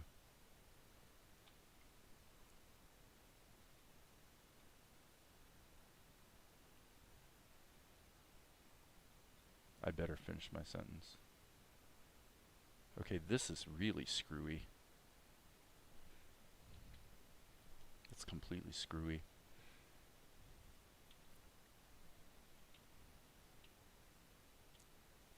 I don't know what my sentence was. It seems to me that we have a bit of a problem here. Because when I'm looking at this, when I'm just looking at it, yeah, I'm seeing his head really lift up, like this is his eye line. So if that's the eye line, then the nose would be way the heck down here. Well, it's pretty easy mistake to make.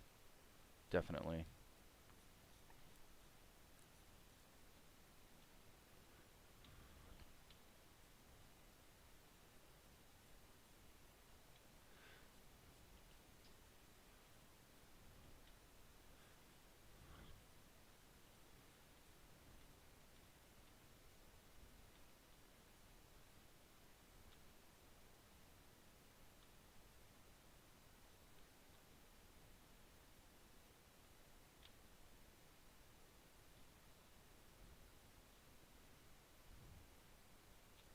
There's a problem right there. That's ridiculous.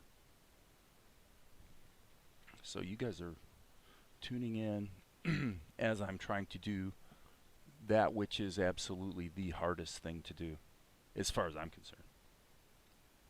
Oh, jeez. That's so ugly. Ugh. God, get rid of it. Get rid of it. Get rid of it.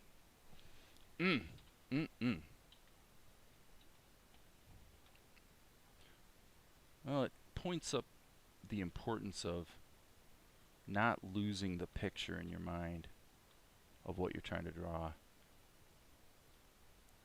It really does.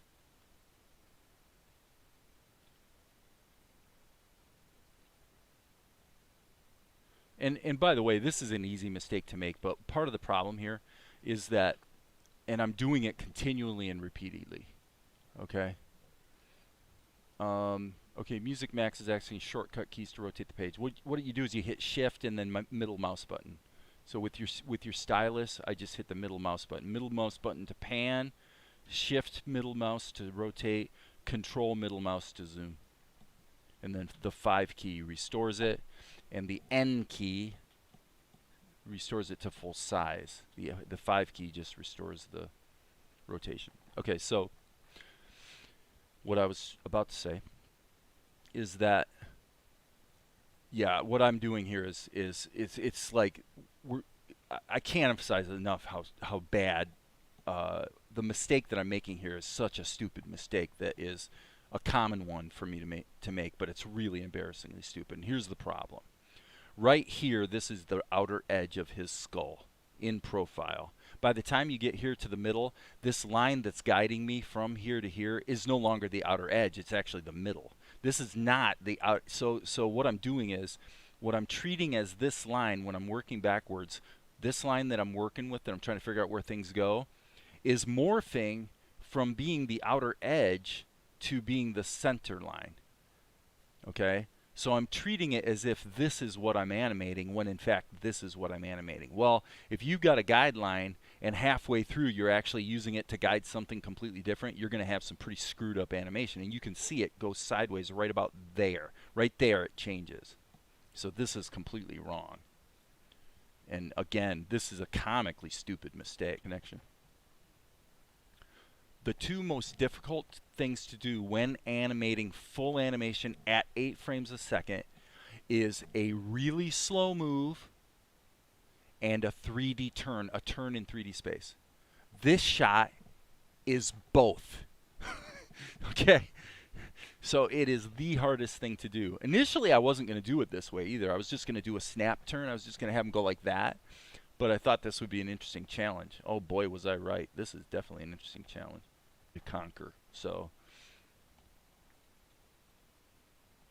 I'm gonna get this sucker.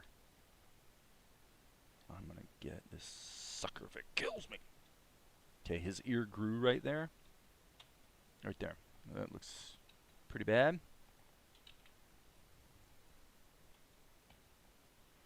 And the most effective cure for these sorts of problems that I've been able to find would seem to be to simply, it's really hard to explain. Instead of falling back on the previous frames and sort of trying to logically interpolate what comes next or where things need to move to, what I find is I always get better results if I just think fresh on this frame. Like what should this pose look like? I really want to think about the drawing and see the drawing in my mind, as opposed to seeing the conversion, if you will, of the previous frames. And if you do it the wrong way, what tends to happen is the character changes volume. The character starts to change shape over time, and you do not maintain, you don't stay on character very well. And I've done it a million times, so I'm definitely not speaking from the standpoint of somebody who gets this right, because I've blown this so many times, it's pathetic. That's actually why I'm kind of eager to beat it this time. Not gonna do it. I'm not gonna make the same mistake again. And then here, just a little bit. Okay, we're starting to see. Yep, we're starting to see his nose, come around. There's a little bit of a bigger jump here.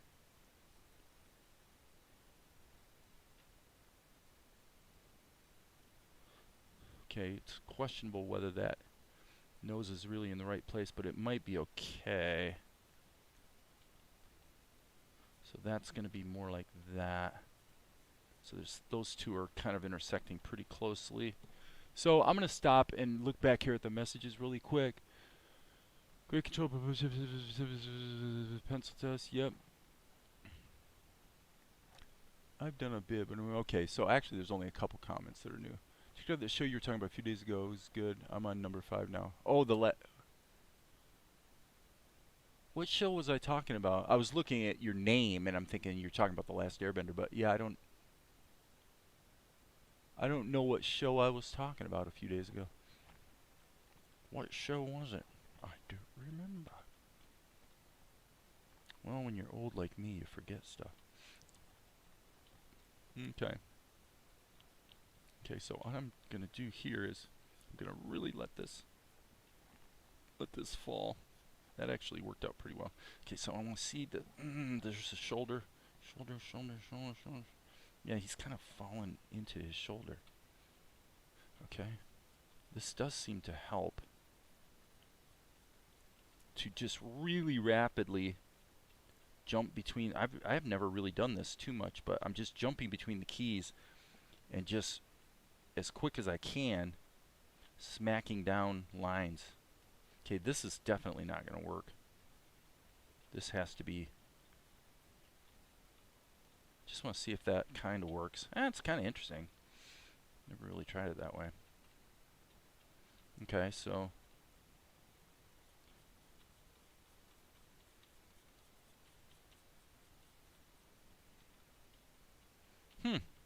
interesting. Definitely not the worst result ever. Okay. We know this is going to want to be more like here. I'm going to really keep doing this just to see how it turns out.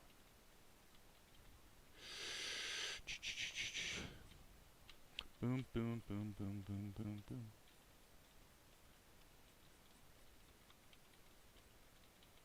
Wow, you guys, have you guys ever tried this? This is really kind of interesting. I'm just literally toggling back and forth. Truth of the matter is, if this worked, it could become a big part of my workflow because it's real efficient. Look at that. Okay. That's funny.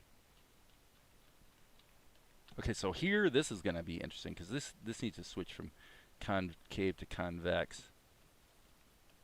So I need to slow down a little bit here. Look at that. This really kind of works. Okay, so now this is going to be interesting. I'm going to do it this way. I'm going to say if there's a volume there, let's just say there's a volume. So I'm going to draw a ball. Okay? So now here that would have evolved over to about here. So I'm going to go boom, boom, boom. Whoops. Okay, now Krita's having a hard time keeping up.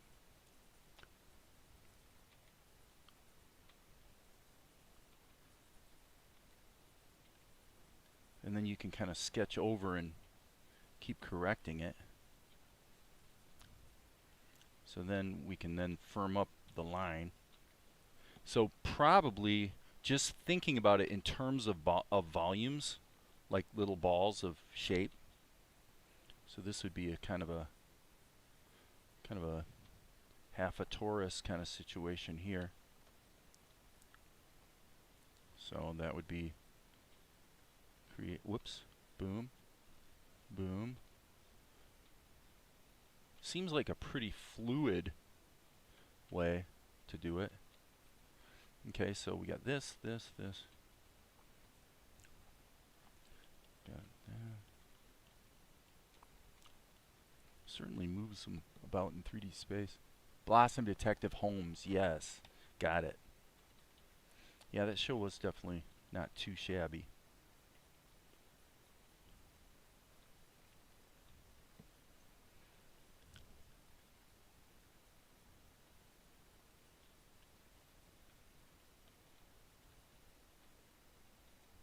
there. Little issue with that one. That should begin to be moving from concave, in other words curving down like this, to curving up.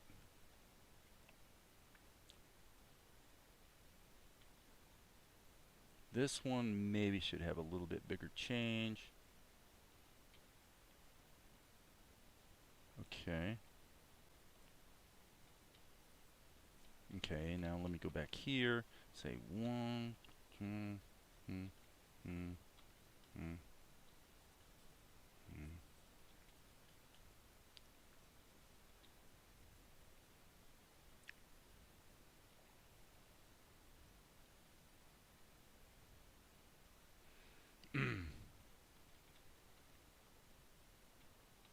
Okay, this is a little problematic, so let's just erase it. I think it's going to be more efficient when we get off kilter to just erase and redo. So we got this eye line. There we go, that's better. So we got this. It's actually not that good of a shot from a storytelling standpoint, even though it might be really cool from an animation standpoint. That's actually happened more times than I care to admit, and it's one of the reasons why I tend to be a pragmatic animator, is because I find out that the thing that you thought was going to be so cool that you spent all the time on winds up not even working, and you wind up having to cut it out of the show. And it's like, dang, all that work for nothing. Seen that very literally. That's all that matters. If you leave something in the show because it was so cool and it took you so long to do it, you're basically being stupid. You can do that because it is your show. You know, it's you get to decide, but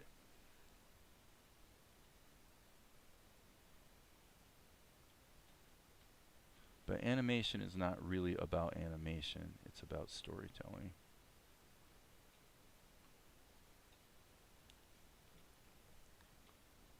Okay, I kind of nailed that, almost in spite of myself, fortunately.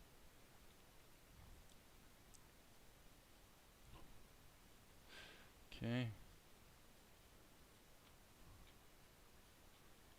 So I think the point here would be if we can get a clear and clean enough guide in place. Okay, so I'm going to say 1, 2, 3, 4, 5, 5. Okay.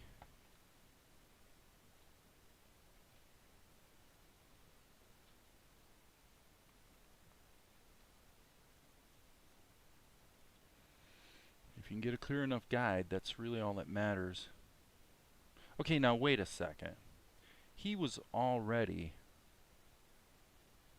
already had his eye back on the monkey from the earlier shot. That's one of the reasons why shots like this can turn out to actually not cut into the show that well. If there's anything from a continuity standpoint that's not perfect, it's going to wind up being a jolting edit. So that's pretty nice. His hair and his eyes are looking a little girly, definitely. Like maybe in a big way, but let me just kind of go back to my editor. I think what would probably be a good move here would be to render this out in really rough form and just stick it in the show, because he's looking back. Yeah, let's do it. Let's just do it. So I'm going to take this shot. Let me jump down here. At this point, because we're far enough into it, I would say we can mirror our frames, copy this shot back to here, and then render this out. Let me see, it's going to be boom. So yeah, let's do 24 frames. It's already set correctly. This is shot 305, so 305. Jumping back up here. Just change that to 305. change this to 305 and render. Okay, while that's rendering, we're actually going to browse to 305, and by the time we get there, it will already be done rendering, and indeed it is. So there's 24 frames. Well, we'll see how this works. The idea of jumping really quickly between frames and just scribbling in animation keys is a really interesting approach, because it's pretty fast, that's for sure. Pretty fast. Okay, let's just see what we have. Okay, we don't want the interpolation. Sorry about that. Let's disable resampling. Boom. Okay, and this needs to switch a little quicker. Even quicker. Boom. So look at this. Okay. Not bad. Now I'm going to say, what if we actually broke the rules this one time and switched our playback rate to 1.5, which would effectively make our animation 12 frames per second instead of 8. Just for this shot. Let's see what that looks like. I don't think it's better. It's smoother, but I don't think it's better, because we would have accomplished the same thing by just getting rid of some keys. So I think that's what I'm going to do. So yeah, definitely interesting. Let me see. Well, looks like there's nothing new in the comments area. How are we doing on time? 2 hours. Yeah, not bad. Okay, so the basic issue here has to do with Mel's hair. And his eyebrows. He does look a little girly here. Not that there's anything wrong with looking girly. I mean, come on, guys, right? We like girls. Girls are great, but we don't necessarily want Mel to look like a girl. So, okay, well, this has been instructive so far. So let's just kind of keep going and see what we end up with here. So, file, save. So those of you that are into the pencil test really got your wish today, because this is about as pencil testy as it gets. Okay. So my question becomes, let's just erase this and make sure it's really clear that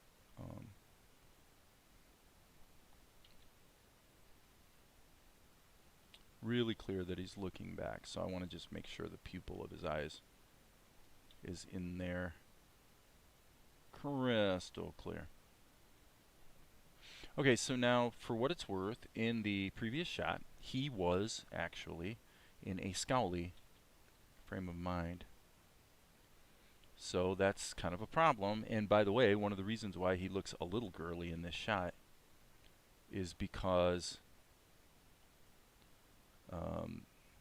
whoops, because of the way I did his eyebrows. I don't think that's the only reason. His hair definitely has a lot to do with it too, but let's just hit select.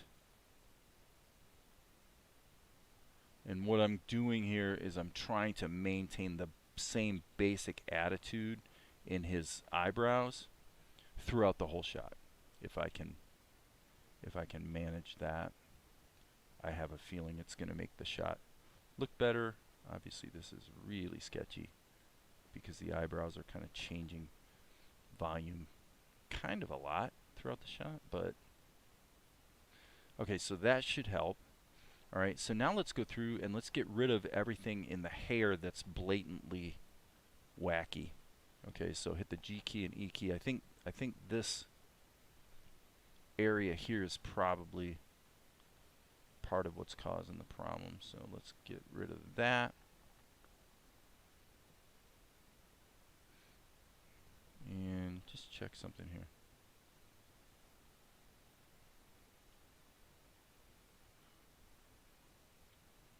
Okay. It's amazing how screwed up things can get.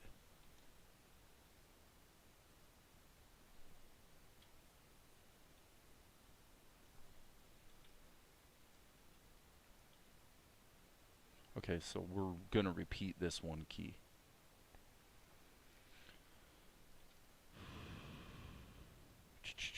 Okay, and headband feels like it probably wants to be about there. Yeah, I think that's about right.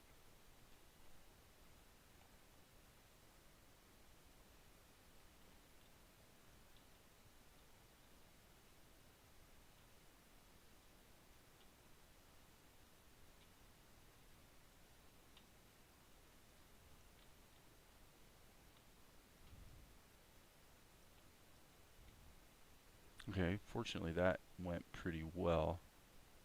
Let's sort of get the top side of it. Okay, so now I want to look at the hair situation here is actually not too bad. Seems to be pretty accurate to our character. So what we want to do now is kind of just be cognizant of where it's beginning to go south. So we got this clump.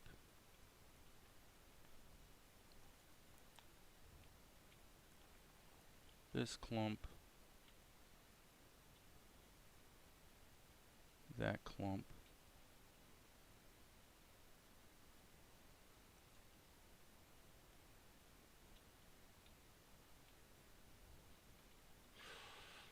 Boom, boom, boom, boom. Right there's a problem. Again, I will emphasize not making excuses here, but the working backwards, it's almost it's hard for me to even describe. Think really hard about, did I just go forward in time or did I go back in time? And I don't know if that's normal. I don't think it is. I attribute it to dyslexia generally, which I don't, like I said, I've never been diagnosed with dyslexia. She has to hold her hand up like this and make an L sign, and then that helps her remember that L points to the left, so left is that way. It's not a, it's a really common problem actually. I don't even know if you can call it a problem. It is interesting to note that it's been widely regarded for a long time in many circles that there's a high level of correlation between strong creativity and dyslexia. Like it's widely believed that people like Leonardo da Vinci were almost certainly dyslexic, because if you look at his papers, you find a lot of like reverse, like mirrored writing. The writing is actually in reverse. And that's not necessarily because he was brilliant, but it might have actually been because in his brain, his brain processes it and flips it. Really, really weird thing. One of my heroes, as far as writing, there's been a couple questions about writing here today. Stephen J. Cannell, who was pretty much the king of television back in the 1980s, he absolutely was very dyslexic, and he talks about it quite openly in interviews. Of course, he died actually in 2010, I believe. It really sucked because I was getting into filmmaking at that time. That's when I was really kind of starting that whole thing, and I kind of entertained the idea of trying to find a way to meet him, just to talk to him, just like to interview him and kind of maybe ask him about some of his experiences from other interviews I'd seen. Looks like a pretty nice guy, pretty good guy kind of thing. And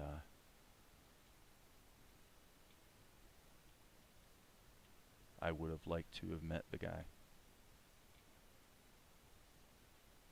I really, really would have.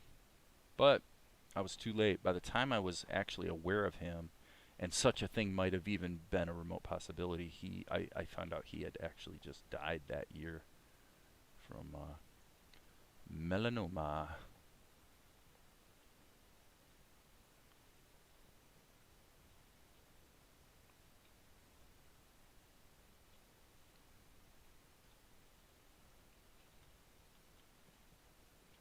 Okay, Okay, so now let's get rid of this, just because for me it's really wrecking the scene. You know, visually it really bugs me to see these circles in there because they look like Goldilocks curls or something. I mean, they really look stupid. So, but I think with that I might be almost kind of close to having a workable situation here. So what I'm gonna do is actually save my work. I'm gonna go ahead and just render it and then just look at the show. So now we just jump up to Vegas, and the image sequence on disk that's being referenced will have, of course, updated. And I would say, yeah.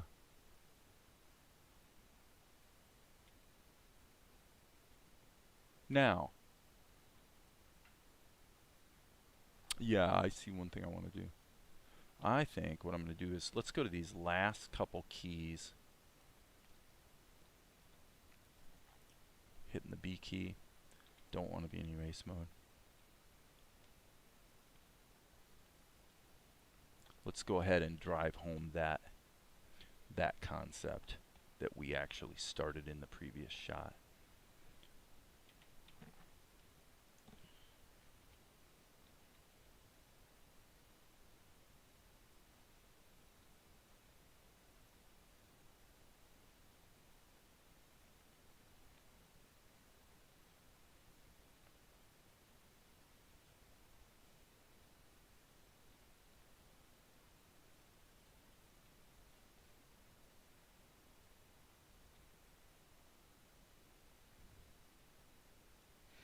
Okay, 5 key.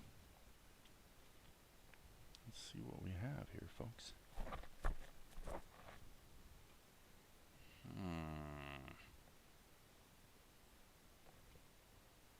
Okay, so now just for kicks and giggles, I think it would be only responsible for me to actually cut everything in half and see what happens.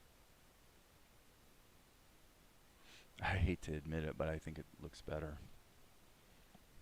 It almost always looks better. Let's just look.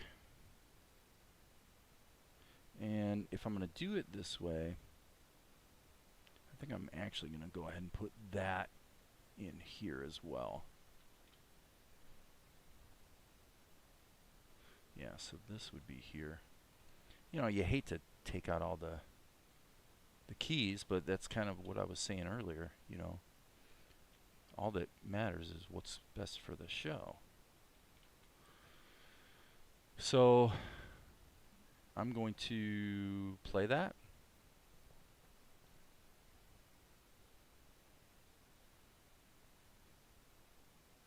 And another thing that does for you is the truth is there might be a better strategy that's even better. So I'm going to go ahead and hit undo a few times. Let me see if I can restore this back to the way it was. Okay. And I think this is one of those rare cases where I don't think I want the lead in. So in other words, to make the shot quicker, what I'm going to do is actually just have him already in motion when the shot starts. Because that takes attention away from this first keyframe, which is probably the worst drawing in the batch as far as looking like Mel. Part of that's because of the positioning of the nose, but the bottom line is if he starts moving, and so that by the time the brain registers that you've edited and that you're in this shot, you're already about here. And so now you've effectively made the transition a lot shorter anyway. I'll try to prove that by re-rendering it and then cutting back up here to the edit and seeing how it changes the edit.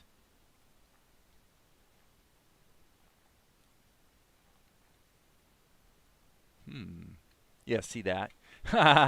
Definitely. So by just cutting right into it, bloom, it's definitely better. And so that way we can still have the slow transition. And I actually just made an edit right there that cut the first shot out of it.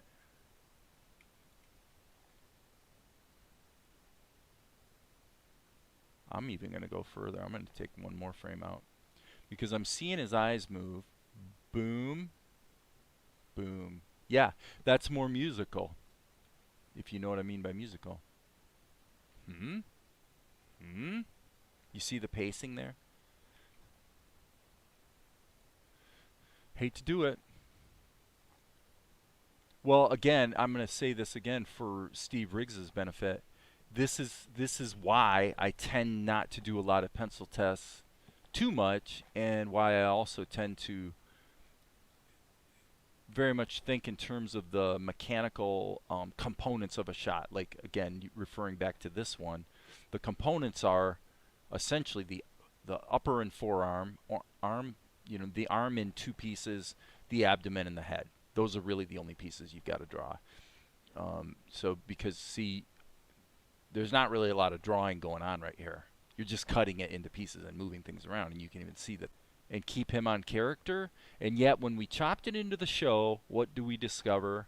At least this is my opinion, of course. What we discover is we actually only ever needed 1, 2, 3, 4. We actually only ever needed 4 drawings. So literally 50% of our work was wasted.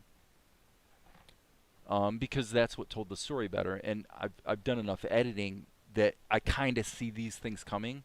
So I think I alluded to that earlier, but I think this confirms it. I hear, but we have our processes and do what's best. Well, of course, you do what you want. I'm just saying, for me, I find it interesting, and I want to learn from that. The fact that I'm going, wait a second. I just did all those first 4 drawings from here where you've actually got a lot of different poses going on, like this one. In that case, doing a lot of drawings usually doesn't have, you don't wind up losing a lot of your drawings. Kind of the same thing here, I suppose, to a degree, because he has to sort of get into this convoluted position before he stands up. So I don't know. To me, everything's a learning experience. I'm constantly looking at the process and going, okay, what went right and what went wrong, so that maybe I'm a little less likely to have things go wrong next time. So in this case, let's see here. It feels pretty good. He reaches down, nothing in the bowl. Hey, where'd it go? You. Boom. Yep. I said boom right at the right time. I wasn't looking. Yeah, so it's musical. It cuts to the monkey here and feels rhythmic, Okay, so what happens with the monkey? By the way, why do we have that blank line there? Okay. So monkey is going to... Okay. So let's analyze this. I hope you guys can see this. Actually, you probably can't. Let's go here and do it this way instead. Yes. Okay, so now I can... Oh, that's not going to do any good. That's because the background's transparent. But I can at least make this much bigger. Okay, so what we have going on here is we've got the monkey in at least 2 different poses. He likewise has... Totally agree about the learning process, by the way. I think this is amazing. Well, I appreciate that. I'm always, it's kind of like what I was talking about when I was ranting about politics this morning with the video I deleted. I think that whatever the debate is, the important thing... Okay, I'll give you an example. Actually, I'll give you an amazing example of what I'm going to try to explain to you right now. Okay, you're gonna like this. Okay, so watch this. I'm gonna. Okay, so this is between you and me, Steve. Okay, here's my question. What do you see? What is on this disc? You tell me. What is it? Let me give it a half a second. Okay, sorry, we got disconnected for a second. So I say, no, Steve, you're wrong. It's just a big black dot. It's just a black dot. And you say, no, it's an eagle with the wings out. I say, no, it's a black dot. You are wrong. Well, one thing I've learned in life is that people see things differently because people see different things. Get the point? So in the socio-political conversation, or in the conversation where we're expressing opinions about animation, the important thing is not whether you're right or whether I'm right. Because the sad, amazing truth that we can't seem to get past in the socio-political conversation is that it's very, very possible, let's say in these discussions between the left and the right, might it not turn out that both of us are equally right at the same time, and yet we have a completely different opinion because we have a completely different perspective? If I'm correct about this, then what this means is that in your relationships, or in your politics, or in your practices, it turns out that you having the courage to be open to a different perspective is in fact the most important thing. Because if you're looking at the eagle and I'm looking at the dot, I literally cannot see the eagle, no matter how hard I try. There's a strong, important component of this little object which I can never see, no matter how hard I try. I can't guess it. I can't guess that there's an eagle if all I ever see is the black side, right? No, it turns out that I am manifestly dependent on my neighbor. If I want to make good decisions, if I want to be wise, you know, yada, yada, yada, it actually turns out that I need you and you need me, and we need each other equally. So this is a very, very important principle that in our social conversation, most people miss. And that gets into what I was talking about earlier this morning, is that people are emotionally committed to a certain position, completely missing the fact that they themselves are missing half of the information and they don't even know it. Not only do they not know it, but even if somebody tried to point it out to them, they find the new information so threatening that they go into complete denial. And usually resort to name calling, actually. So these are very important principles. That's why I'm always open to different opinions when I'm sitting here doing my work. Because it has actually happened many times where I've had viewers on my channel who have pointed out a flaw in the shot, and I've said, yeah, okay, that's fine, I'll try it your way, and it turns out that their way is better. It happens, man. So anyway, that's all good stuff. My old art teacher always tried to get me to draw what was there, not what I thought I could see. Well, yeah, now you're getting into the problem of symbolism. In our brain, we tend to draw not what we see, but rather symbols that represent what we are interpreting in our brain. So we don't draw the chair that we see. We draw the symbol of a chair that we think is correct. And that gets back to what I was talking the other day about people's proclivity to create a storyline in their mind. We all are making up stories all the time, like 100% of the time. We always are making up stories to explain our own reality to ourselves, to make sense of our world. And it makes sense. The example when Kyle and I were talking about the other day, my son, I said that a good example I gave him was if I pointed to the closet and I said, okay, what do you see? And he's like, well, it's a door. So there's a doorknob. So if you wanted to get into the closet, what would you do? And of course his answer was, okay, by the way, file, save as. I don't think I've saved this as a croc. Maybe I did. Yeah, I did. And so I said to him, well, what if the doorknob was triangular? Or what if the doorknob was like a completely different shape that you've never seen before? What would you do? And he's like, well, I'd still reach out and turn the doorknob. Right, you would. Because you can generalize from past experience into the present and interpolate a new solution. And that's because there's a story you've told yourself, which is when you see this rectangular thing that's 6 feet tall and 2 feet wide, and it has a little knobby thing on it, you know that it's a door. So if we didn't have that ability, we would be very, very hamstrung because we would have to constantly be relearning everything. So it's a survival imperative, actually, this ability we have to create a story. The key thing for me is we need to be aware of it so that we can evaluate the quality of the stories we tell ourselves critically. Because if we don't, then we tend to devolve into prejudice and stuff like that. Why? Well, probably a quintessential example of that would be the guy who learns, one time that the theft that took place down the street was carried out by a young black male, let's say. And now he comes to the conclusion that if there's a young black male walking around in your neighborhood, he's a thief. Now that's obviously that's ridiculous. I mean, it's beyond absurd. But yet people make those kinds of generalizations like all the freaking time.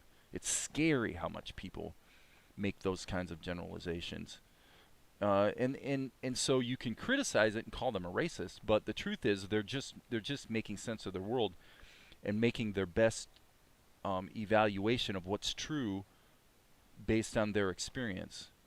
My point isn't that that's to be excused. My point is that it's very common for us to go off the rails and make really, really bad mistakes in terms of what we think we know. We're very likely to make severe mistakes a lot of the time.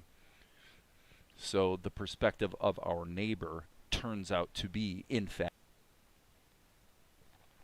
So I know you're a fella if you're here because apparently about 80% of my audience, I think it's more than 80% actually, of my audience is male. Apparently chicks aren't all that interested in watching somebody sit and animate. Want to check something here for a moment. Let me think about this. Yes, I am going to do this as a pencil test as well. And we're going to do a little sketching here because here's what I want to do. I want to kind of take this approach. Oops, don't want to be in erase mode. So what I'm going to do is I'm going to say, well, okay, here's monkey's skull. Okay? And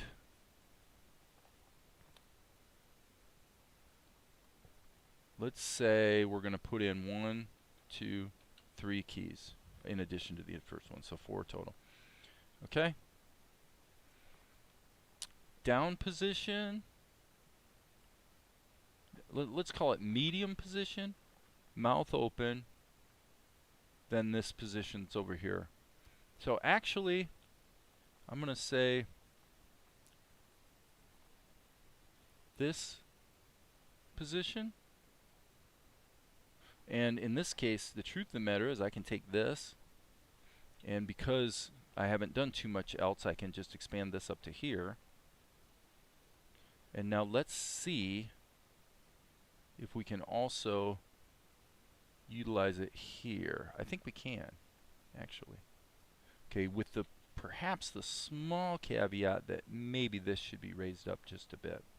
Okay, so I don't think we need this last key. And if we wind up needing other keys, it's going to be easy because we're just going to be able to tween between them using the data that's already.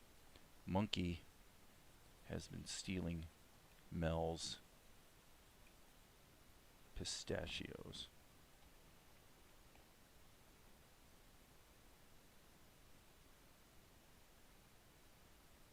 Okay, now I'm going to grab the G key so I can just bite a little piece out of that. Bite a piece out. Maybe a little piece there. Okay, just to allow for the monkey's nose. Okay, so monkey is up here like this, and then here, there's monkey. I need to look at the next storyboard image. I'm curious about one thing. Nope. Okay. I think we should have a 4th key where monkey goes like this. And let's just do a little erasing. So we're just kind of really being loose here.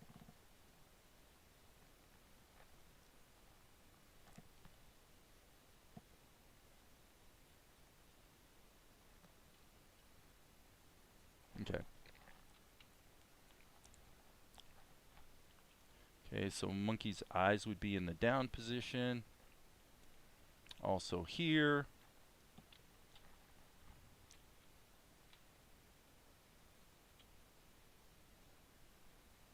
Okay. Closed mouth, wide open mouth.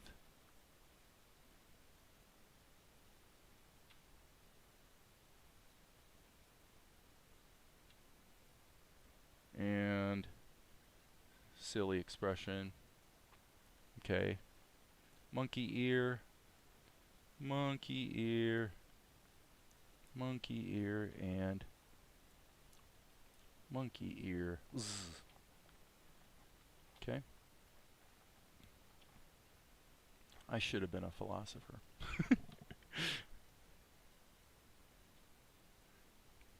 So if you're new to the crowd and you're wondering why the heck there's a monkey that's wearing glasses, not gonna explain it at the moment.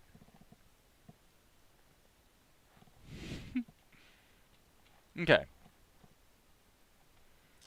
So let's just say that the relevant thing is the nut. So I'm going to put the nut right here and worry about connecting it to the monkey's hands afterwards. Okay. So the monkey raises it up like this. So again, this is the nut. We'll just kind of draw it like that.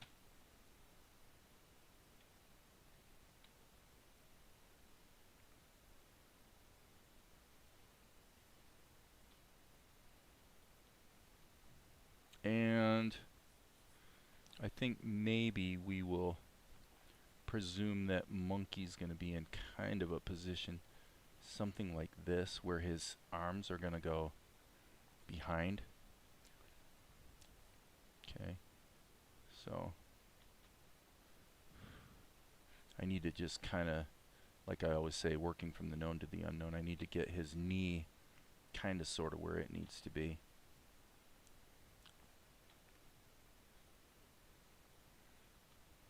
Okay, so this one would be here. We want to, you know, as usual, we want to kind of keep things clear in silhouette just because it's a cartoon, so we'll just not vary this too much.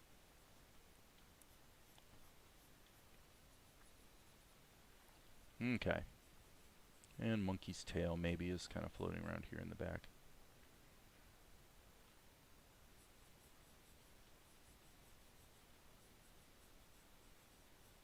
I may not leave the tail in there in all reality. Okay, so now let's think about, he's going to have his thumb and his finger, and then he's got his fingers out here like this, real dainty looking. Actually, let's rethink that a little bit. Let's go ahead and put his grip on it here, but then up here,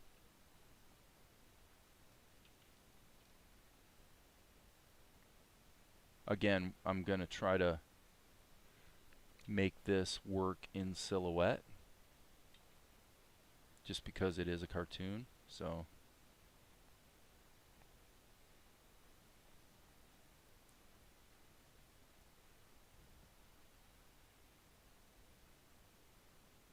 something's wrong. This is backwards. No, it's not backwards, but it's definitely one of those dyslexia moments. Sorry guys, it's a little embarrassing, but 'tis what it is. So I'm gonna say this is probably more what I need. I probably want his finger to be, yeah. So I just kind of had the curvature reversed. So that's better. Okay. So he's getting ready to take a bite. Boink.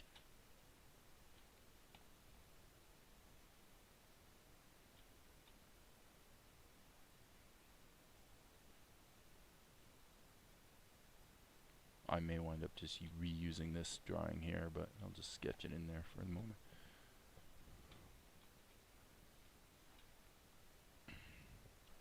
Okay, so now let's just kind of maybe get the basic beat on the monkey's body. Boom.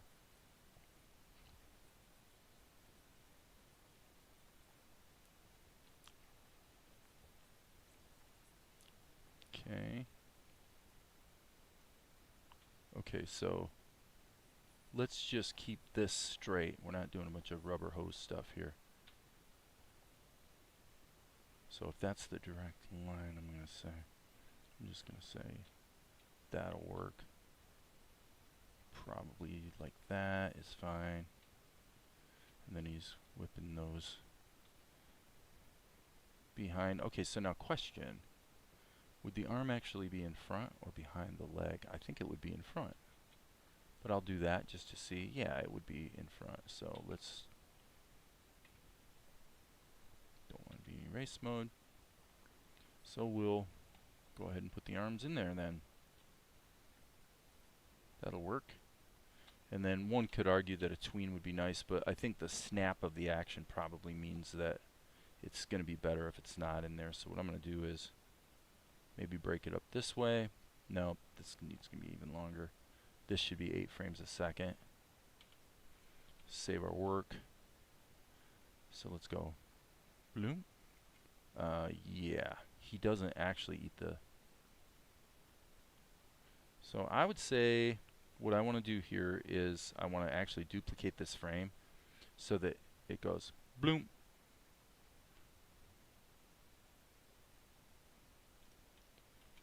Bloom. That's too late. Bloom. Okay, not horrible.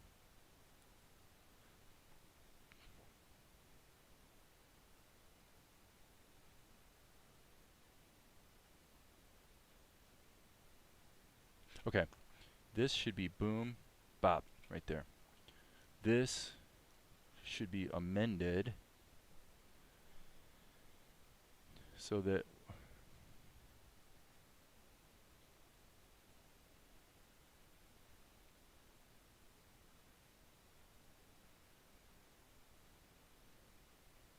okay. So he notices Mel noticing him. Bloom.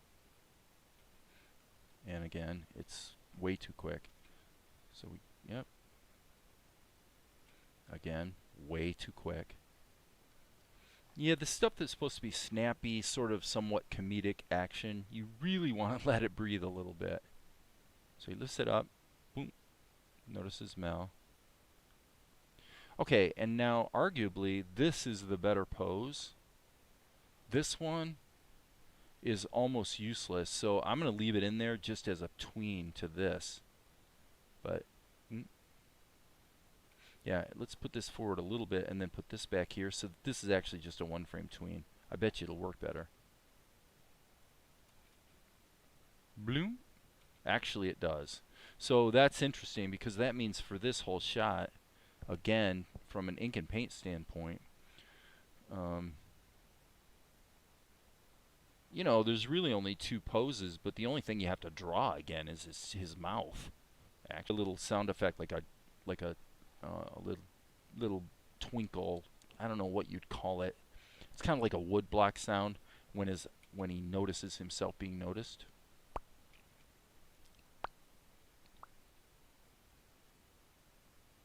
That works pretty well. I'm going to save that and render it and put it in the show. Okay, so this is 306. And let's render 306. Oops, this is not going to be, that's going to be too long. Probably 40 is about right. So let's go to 40 frames. Hit Control R. Again, this is going to be shot number 306. I'm going up on the other screen so I can just see a little better. 306. 306.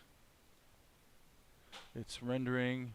Jump into Vegas. Let's grab 306 in the timeline or in the project media list so that we can drag this there. Bring in 306. Here it comes. Boom. Open the sequence. The sequence is going to be 8 frames a second. Drag it into the show. Turn off the resampling. Cut it in. Let me see here. It looks like maybe, yeah, it looks like the solid color underneath kind of sort of ran out. So this needs to be deleted. And this needs to be cut or moved over. So, boom. Okay, this transition, bop bop. Okay, so let's go back here and fix that right now in here. Bop bop. Yeah, this needs to be pulled back to here. Yep, I even think it needs to be on frame 3, not frame 4. Boom. Okay, and I'm just going to re-render this like so. Jump up here, and Vegas will just update accordingly. So let's go back. Doing a lot of pencil testing today, so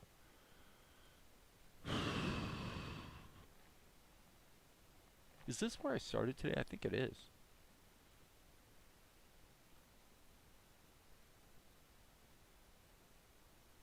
Yeah, at least we got our food. Reaches down.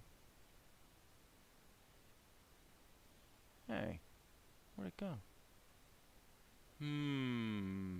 You.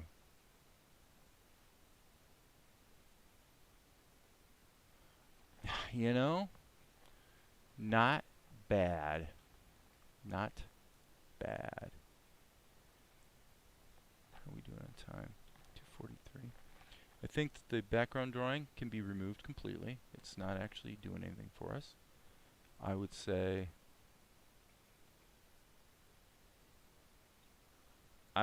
arguably a tween. Arguably a tween. So I'm going to actually put a tween in here. This tween is going to be as simple as possible. Okay, let me just see if the positioning, yep, that's fine.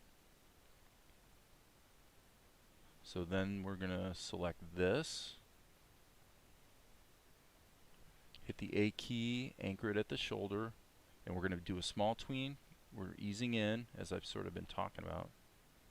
There's a slight bend in the arm, so we'll say maybe we'll accommodate a little bit of that, but very, very little. So we'll just do a little tiny bend. Okay? Yep, I like that. I like the way it sort of dances up to it. Boom, boom, boom. And see how she cuts into the shell. Okay, so the first half of today, we've got 30 seconds. This is very good news. Okay, so we have 30 seconds. Okay, sorry about that. Was waiting for OBS to reconnect. So this is kind of good news. The first hour that I was live streaming really early this morning was pretty much throwaway. I really didn't get much done. A little bit on this shot, but basically, so it doesn't count. So I have a 3-hour session here, 2:45 to be exact. And in 2:45, we've got almost exactly 30 seconds of show.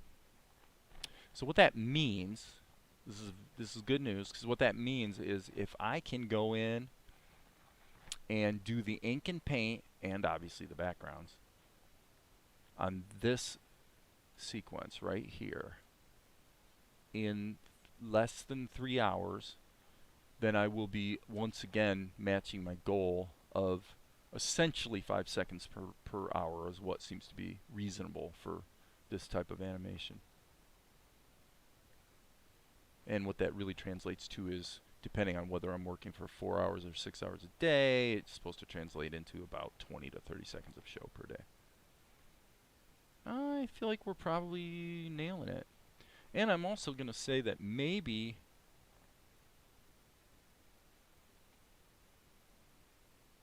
it would actually be really interesting to just put the color underneath the stuff and then use cleanup techniques on the pencil test to see if I can actually pound the pencil test into ink and paint. I think that'll probably backfire, but yeah, it might be worth a try.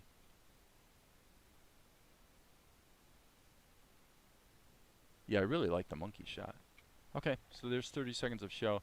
I would say it's time to call it a break time and end this stream, and then the likelihood is I'll probably wind up doing another session later in the day and try to actually get all the color blocked in.